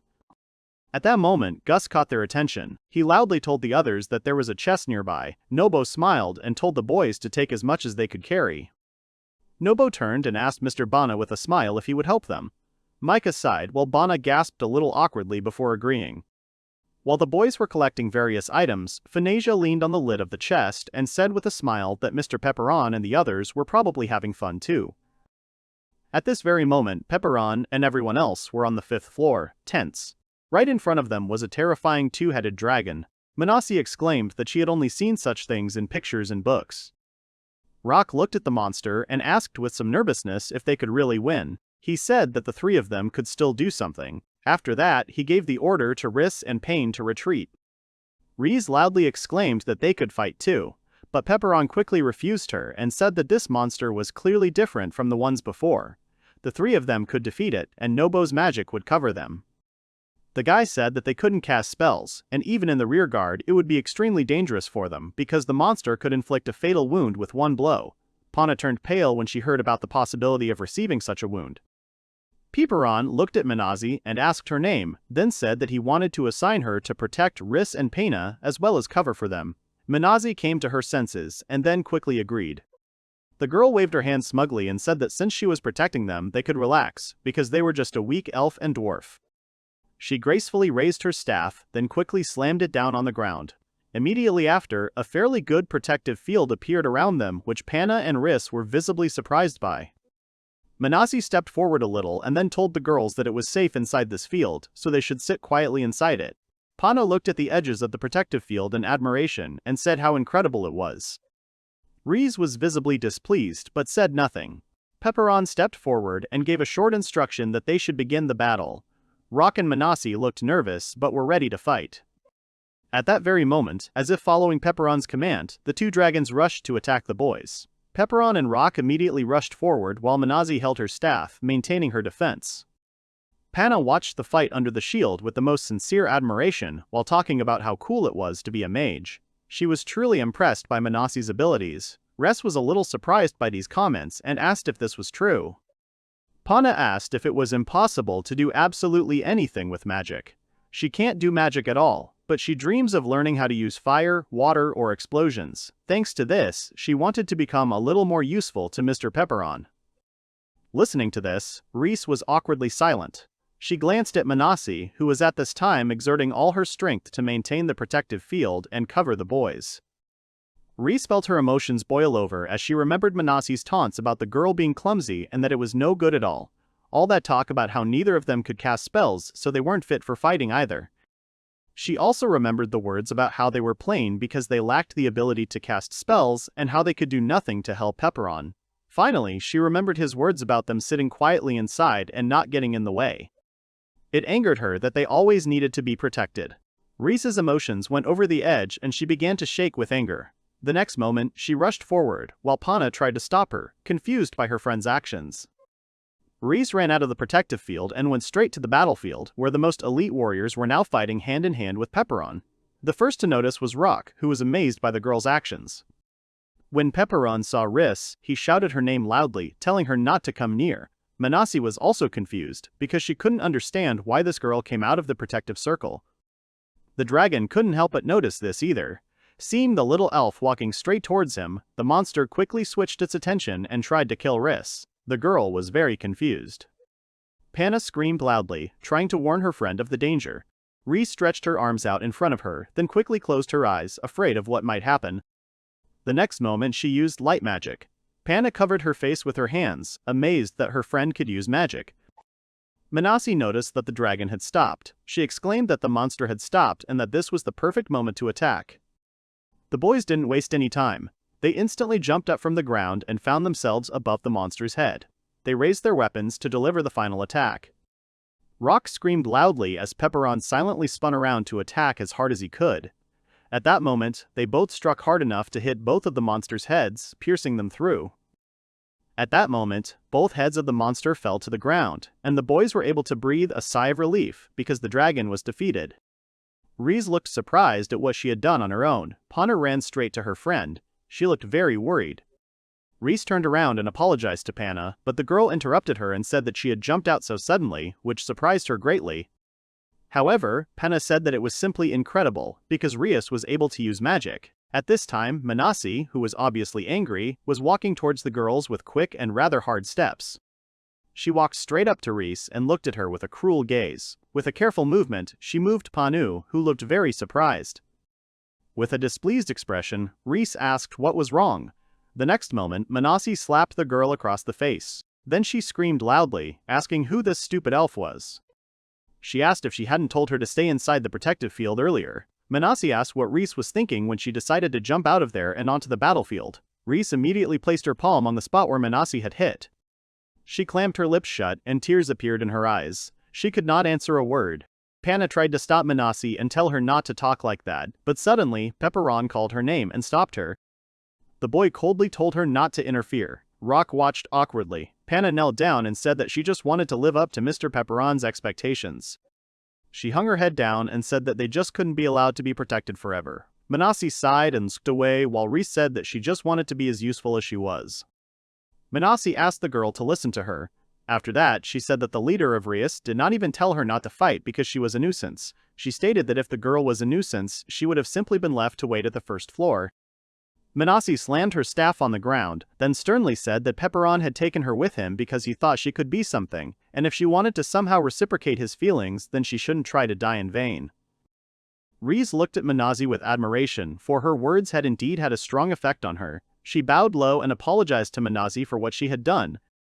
The girl lowered her staff and said that she had also gone too far.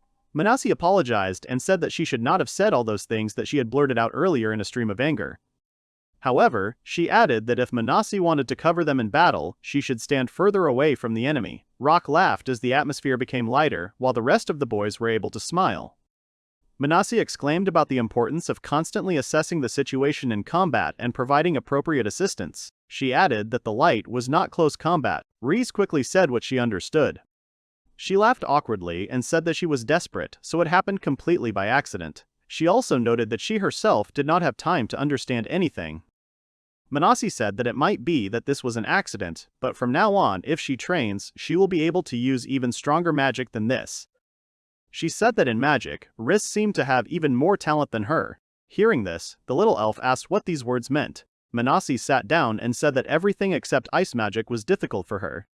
If their healer, Mikey, was not there, she was capable of a rather small number of spells. She smiled and said that she was not such an all-powerful sorceress as they might think. Suddenly, Rock said from behind that if it weren't for this staff, she wouldn't be able to cast spells at all. Manasi screamed that this wasn't true at all, because the staff simply helped her save mana. At that moment, Pepperon addressed Reese. He slowly approached her, and the girl immediately felt a strong sense of guilt. She fell to her knees and bowed her head, trying to apologize. She was so nervous that she couldn't even find the right words. Pepperon said that the light was amazing, and it was the first time she was in a fight and was able to defeat a two-headed dragon, and that was worth a lot. He smiled broadly and said that he was looking forward to her help in the future. Reese was very happy. She looked at Pepperon, after which she readily agreed with his words. Suddenly Panna waved her hand at them, saying that a passage to the floor had appeared. Reese immediately happily went to her friend, while Pepperon thought about what floor he would throw them to next. He wanted to get to the Monster House 4 to train the two on small monsters, but there were only mid-level bosses here, so they couldn't get any real combat experience. If they reached the top floor, and still hadn't reunited with Phonasia and the others, they might even be killed. Pepperon's face turned pale at the thought. Rock turned around and looked at Pepperon while everyone else was already standing on the magic circle. Rock asked the guy what happened and if he was coming with them. Pepperon tried to come to his senses and then said that he was coming. He felt nervous, thinking that he was relying on the guys for this. At the same time, in Borf's tower, on the top floor, right at the entrance to the gate of the top floor, Phanesia and the others were there. The satisfied girl lay on the defeated monster and joyfully exclaimed that they were done and now only the final boss remained. Phanesia was extremely calm at that moment. Ban, pale with shock, said that she was able to defeat absolutely all the bosses on her own. The rest of the guys were sitting in one place and eating when Nobo said that this happens every time. Suddenly, Phanesia noticed that some figures were appearing in the air. She happily rose and gasped. The very next moment, Mr. Pepperon was standing in front of the guys, and also there were Riss, Panna, Rock, and Manasi, about which, accordingly, Farcia was shouting. Pepperon walked on and sighed happily, feeling relieved. He said that, fortunately, they were okay. Nobo said that he was already starting to worry, but it was very good that they met again. Phanesia ran to Pepperon and told him that he should see how much treasure they had collected. Pepperon looked at her and then praised the girl for her achievement. Ban commented that the boys looked extremely battered. Rock said that everything was fine, because they were just fighting a dragon. After that, he asked Mike to take care of all of them. The healer quickly agreed. Mike raised his staff and said rather indifferently that they could begin. He closed his eyes and then called upon blue healing. Everything around them began to glow. In the blink of an eye, they were all whole. Panna and Reese were delighted to see that even the smallest scratch on their bodies had healed, while Manasi and Rock were merely receiving pleasant treatment. Rock couldn't help but comment on how good it felt. Pepperon noted that thanks to Mike's amazing magic, all their strength had returned. The healer bowed low, noting that he was only too happy to help. Gus decided to inquire and asked Nobo who the boss was in Borf's tower. Nobo calmly said that their enemy was the god of guardians. This monster is a top-level golem that is also very large. It is quite a problematic opponent because it has 4 arms, each with a different weapon, and uses a variety of spells. Rock put his hands into fists and nervously said that they had finally reached the final boss. He told the others to take heart, because only then would they be able to go into battle. Pepperon noted that they simply could not defeat the guardian god with his power alone, and therefore they all needed to unite and completely crush him. After that, Pepperon said that they could go to God. They all stood near the entrance to the final boss. It would be a battle against the god of guardians. All the guys were obviously nervous. The boys were walking up a fairly long staircase, wanting to get to the final boss. At one point, the staircase ended, and they all saw a large door with a bright light coming from it. After the boys entered the room, they saw a large dark ball, which illuminated the room. The ball looked quite ominous, being in the very center of the room. Panna asked what it was, as she had never seen such a huge red sphere before. Riss asked if this was the guardian god. Suddenly, the door behind them closed, making it impossible for them to exit. Pepperon tensed up a lot, then said that he was coming. Suddenly, the huge sphere began to shine even brighter, after which a creature appeared in the center of the room. In one of his hands was a huge ball with spikes, in the other was a sledgehammer and a sword. A huge monster, in the center of which was the red sphere, appeared in front of the guys. Ban was genuinely amazed by the incredible size of their enemy. Rock, no less shocked, said that compared to him, dragons were mere fry. Riss turned pale and asked how anyone could fight such a monster.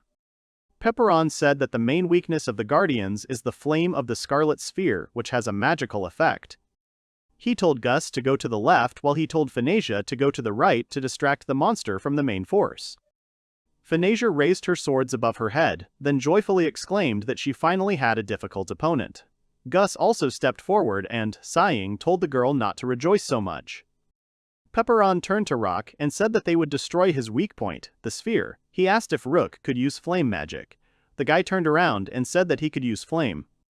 Nobo smiled cruelly, then flexed his arms and said that the guys could easily leave the rearguard to them.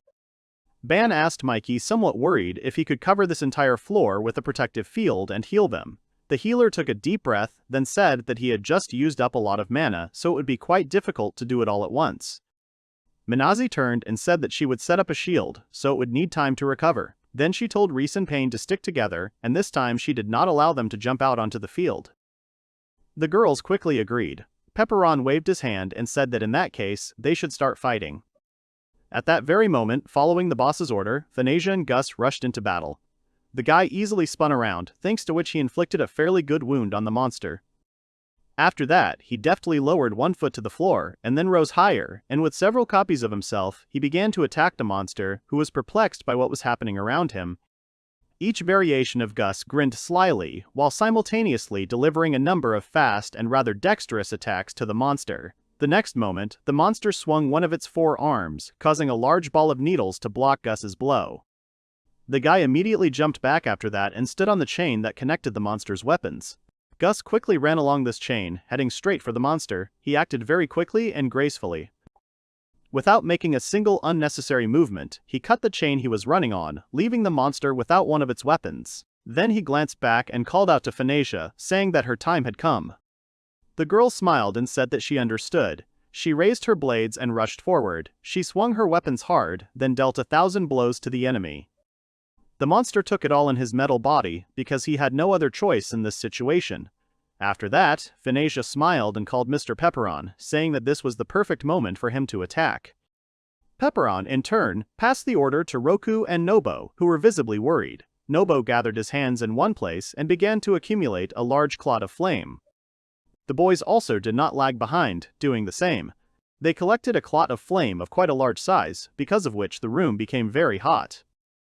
The next moment, they all sent this powerful attack straight to the enemy's red core. Panna and Reese, who were watching the battle from the side, exclaimed that everything worked out and the battle was almost over. Suddenly, as if noticing the joy of the children, the monster raised its body and looked at them. At one point, large attacking claws appeared around its broken body, and the children were very shocked to see them. Nobo immediately caught them and pulled them towards him so that they wouldn't be hurt too much by this attack. Phanesia hit herself hard, flying into the wall. She gasped loudly. Gus stood up, holding his head with one hand. He said that they had let their guard down. Phanesia quickly rose from the ground and loudly exclaimed that she was angry. With all her speed, she rushed at the monster, trying to hit him on a wave of anger. The enemy swung his claw lightly, after which Phanesia flew away quite quickly with a loud cry. She flew straight into the protective field in which Panna and Riss were located. Her fall created a large cloud of dust, in which the girls tried to find her. Russ immediately rushed to her side and called her name, while Panna approached worriedly and asked the harpy if she was okay. Mr. Pepperon, with some nervousness, told the others that they should not relax under any circumstances, because the enemy was attacking them again. At that moment, the monster created bright magical spheres behind its back, from which it sent a rather fast and strong attack. At the moment of this attack, its claws were aimed straight at the guys. In the blink of an eye, this attack caught and tied up absolutely everyone who was on the battlefield, leaving them in a very vulnerable position there. The guys had no idea what to do, and Pepperon turned pale. Suddenly, the monster raised its claws upward, and magical energy began to gather from the top of its metal body. Looking at this, Nobo could tell that things were really bad for them. Manazi turned pale and said that even her shield couldn't withstand this. Gus smiled awkwardly, not taking his eyes off the mesmerizing attack, and then asked the others if this was the end of them. The next moment, the magical power that the monster was gathering became several times stronger. Pepperon was very nervous. He thought that everything would be much easier if only it could be broken. Suddenly someone shouted to the boys that they should step back. Surprised by such words, they turned around, after which they saw that a man in armor was moving towards them. Ban stood in front of them, smiling rather sternly as sweat trickled down his face. The boys were very surprised when he entered the battlefield. The guy said that everything had been going very smoothly so far. He opened his arms wide and then thought that he was now acting as a protector and he must fulfill his duty by any means possible. The magic attack that the monster was about to launch landed in Ban's hands, who was quite surprised at how hard it was for him. His legs started to sway, and he had a hard time just staying on the ground. He asked what kind of magic it was. The veins on his face started to stand out from how much he was putting into it. He said that if it continued like this, he would just be crushed.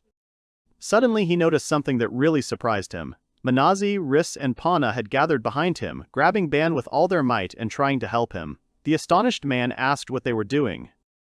Manasi exclaimed that if he died, it would be the end of them all. Riss said that they might not be so strong, but if they were to die, they would all die together. Ban felt that the moment they tried to help him, his strength came back to him. He was silent for a while, then said that he was in their great debt. He used all his strength, then stretched out with all his might and pushed the magic ball away from himself and straight into the monster. Ban screamed loudly, trying to give absolutely everything he had to do what he had planned. He was eventually able to push the attack away from himself and launch it straight at the enemy. At that moment, Riss, Pana, and Manasi were sent flying back as the wave of magic was simply mind-boggling. The monster tried to stop the attack with his claws, but they quickly cracked. He was shocked when his own magic appeared right in front of his face. He was very surprised, after which the magic exploded right in front of his face. The next moment, the magic that held the boys back disintegrated. Pepperon smiled broadly and exclaimed that they were finally free. Ban fell to his knees, and then caught his breath very heavily, saying that he had finally succeeded. Standing very close to him, Manasi also caught her breath very hard, after which she said that she even thought that she would die here. Reese fell to the floor and said that they were really very lucky. Pana fell and said that she no longer believed in it.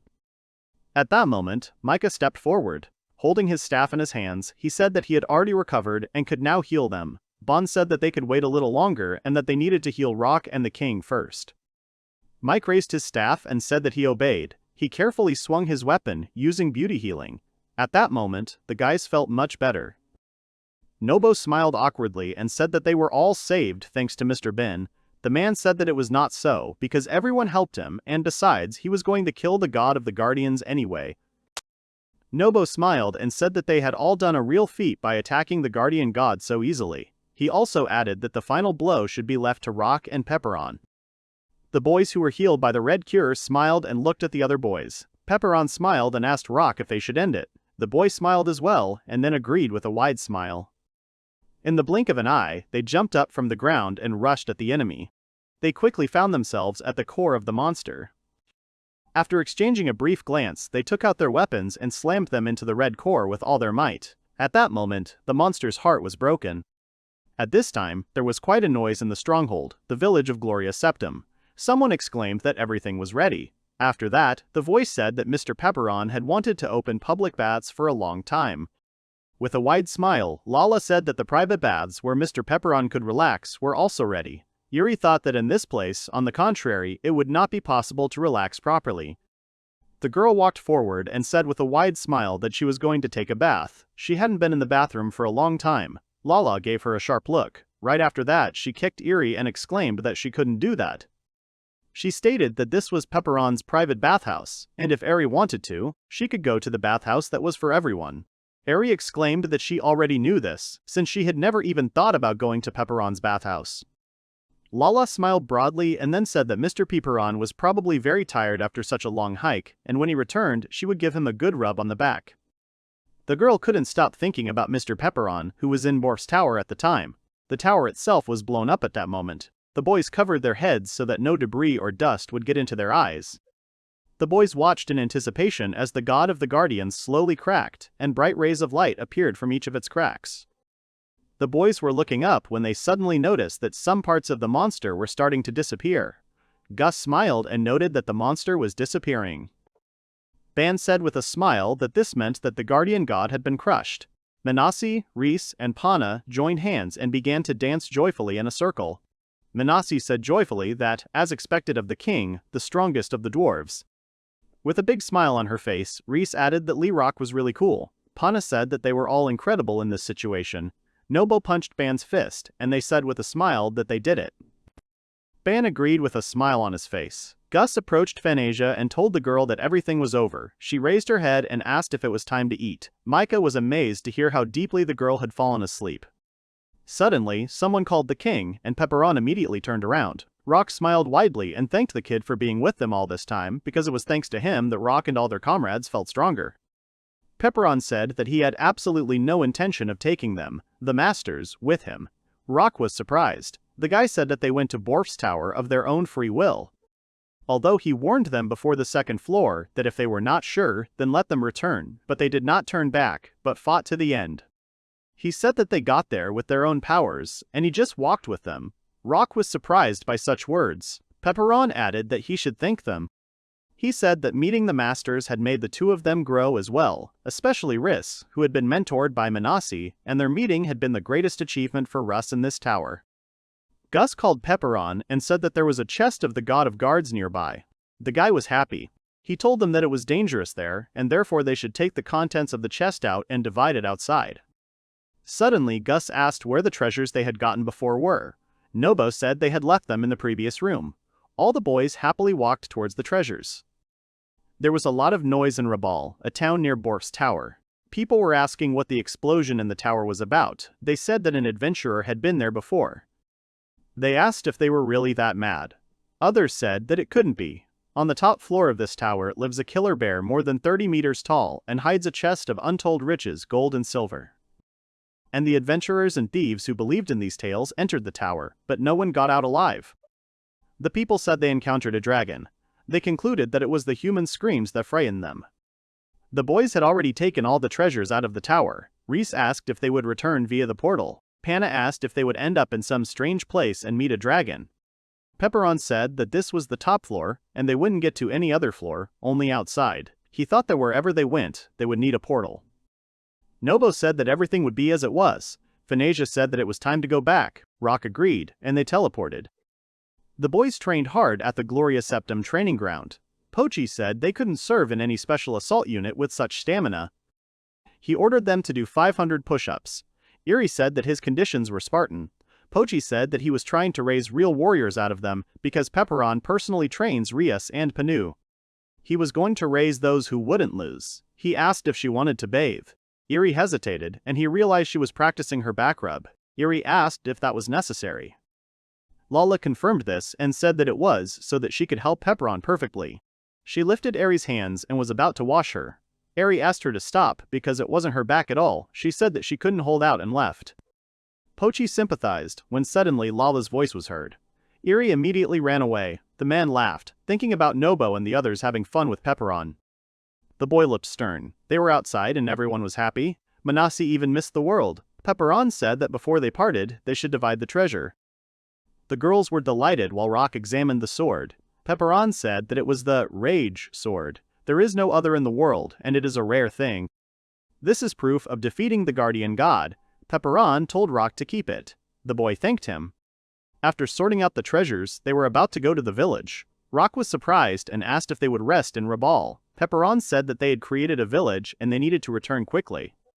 He also said that he didn't want to be seen and that Rock would be very helpful if he didn't tell about them. The guy agreed. Phanesia hugged Mike and said that they would have fun in the village later. Bon said goodbye to Nobo and the girls went to Manazi. The girl turned away and asked them to be careful. She said that she didn't like goodbyes and it would be great if they met again. They interrupted her and thanked her for everything. They said that they would try to become stronger in magic before they met. Manasi couldn't take it anymore and burst into tears. She hugged them and cried loudly. Rock said that they too would become stronger and then they would go on another adventure. Then they will become even stronger. Pepperon asked the boy to call him by his name. They became comrades and were very happy about it. Rock smiled and said that they would meet again. Pepperon agreed, and after that they parted. The boys said that they had not seen such a strong gnome for a long time, and there was a lot in the world that they did not know. Mike noticed that they hadn't seen gnomes for a long time. They weren't a rare race at all. Suddenly, someone called the boys.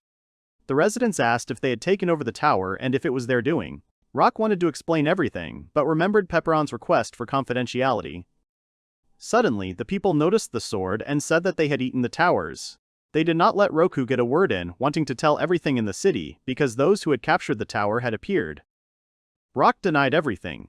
Reese sighed, and Panna asked what was wrong. The girl said they went with everyone else, but she didn't think she was being helpful. Panna thought that Reese could do magic, but she didn't help at all. She didn't know if she could become as strong because then she would be left behind.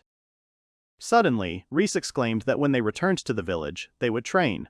They would not lose to Manasi, and they would do everything to support each other. Panna smiled and agreed.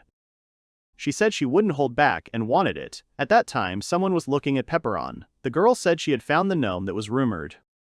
A few days later, after a rather difficult expedition to Borf's tower, the village was quite noisy. At that time, Lala and Phanesia were doing their best to take care of the locals and the general well-being of the children.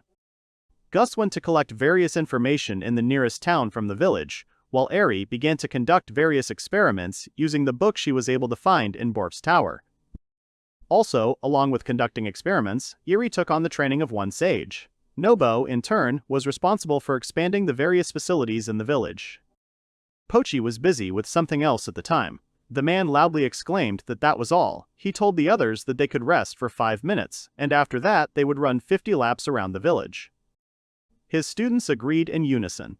Goblin girl Coco leaned her hands on her knees and panted heavily, glad that they were finally getting a break. Cobalt-Hachi wiped the sweat from his face with one hand and caught his breath, then said that she was really on the edge, then said that it was an extremely pitiful sight. Harpy Atori leaned on her belt and said that Hachi himself was barely breathing. Titan Dag turned pale and fell to his knees, saying that this certainly did not suit him since he would rather do some kind of research. Hachi kicked Dag hard, then declared that his body, on the contrary, should be adapted to any battle even more than theirs, because he shouldn't just read books. Dag covered his face and sighed resentfully. Little Mr. Pepperon came up to Pochi and asked him how the man was doing. Pochi was happy to see his friend. He looked up at the students and said that he was trying to keep them in line, because they were pretty strong guys. He said that soon it would be possible to go hunting. Pepperon said that he was glad about this. Suddenly Pochi said that they all have different backgrounds. Because of this there are small quarrels, and therefore he would like them to become more friendly and act as a team. Pepperon agreed with this, after which he said that he had an idea. Pochi loudly exclaimed to the boys that they should gather together. He announced that Mr. Pepperon had something to talk to them about. He asked them to listen carefully to everything he said to them. Pepperon stepped forward. Seeing him, Coco was very surprised by this. Hachi smiled and asked if this meant that there would be a reward now. Atori calmly said that this was obviously not the case. Pepperon said that he wanted to first express his gratitude for their work today, and also added that he had some tasks for them. Upon hearing about the task, Coco was quite surprised and asked him about it again. Pepperon said that the boys will have to go to Timon's cave, which is located nearby on the southern side. He wants them to exterminate the king of the slimes there and collect the materials he needs. Dag was confused when he heard about the king of the slugs, and then said that there would be monsters there. Pepperon smiled and said that there was no reason to worry, because they were all extremely weak. If they worked together, it would be easy. Coco awkwardly said that even if it was, she wondered if it would be safe to send them there alone. Pochi brought Reese and Panu forward and said that they would be accompanying the boys on the mission. He explained that the girls had participated in the expedition to Borp's tower, and so he would be good mentors for them. Hearing this, Hachi looked displeased. Pochi said that this time the guys would be led by Pana and Riss. The girls smiled and said that they were pleased to cooperate with the guys. Suddenly, Hachi raised his hand high and asked if he could ask one question. Somewhat confused, Pepperon asked what had happened. Hachi smiled and said that perhaps it would be too confident of them, but they had not trained with Pochi in vain, and he did not think that the girls were much stronger than them even if they had some experience in expeditions. Hearing such impudence, Reese stepped forward and barked at the boy. Looking at this, Mr. Pepperon only sighed quietly. Atori closed her eyes and said that she partly agreed with what Hachi said. She stated that she didn't really want to be bossed around by people they didn't know very well. At that moment, Pochi came up to them and smashed their heads together. He asked these fools what they were allowing themselves to say, because training and real battles are completely different things that cannot be compared under any circumstances. He told the boys that they must listen to all orders given to them without question. Hachi and Atori held their heads, fearfully agreeing with this. Riss and Pana at this time looked at what was happening in some surprise. It was quite early outside. Suddenly, Nobo came up to the boys and noticed where Pepperon was because he had been looking for him for a long time. Suddenly, he noticed something strange. Seeing the boys who were on their way, he recognized them and said that they were the special students that everyone was talking about. Pochi smiled awkwardly and asked Pepperon to forgive these stupid boys. The guy sighed and smiled, saying that it was even good that they had something to say, because it even reminded him of Pochi himself when they first met. Pochi looked down and smiled, saying that he didn't even have anything to answer. Afterwards, he smiled broadly and said that Pepperon should not worry, because they would definitely become stronger, and they would be true knights both in body and in spirit. Nobo adjusted his glasses and said that it would be a problem if the boys grew up like Pochi, because he had to learn humility. Pochi got angry and asked if Nobo really wanted to fight him. Pepperon said that Nobo had better tell him what he had come about. The man explained that a mail merchant had come, and he wanted to inform Nobo about it. Pochi exclaimed that his conversation with Nobo was not over yet. At this time, the cave northwest of Gloria Septum was quite tense. In the dimly lit cave sat a demon with 3 horns, Shin's bodyguard. Suddenly, someone told him that someone had finally been found. Shin opened his eyes and asked what his interlocutor wanted.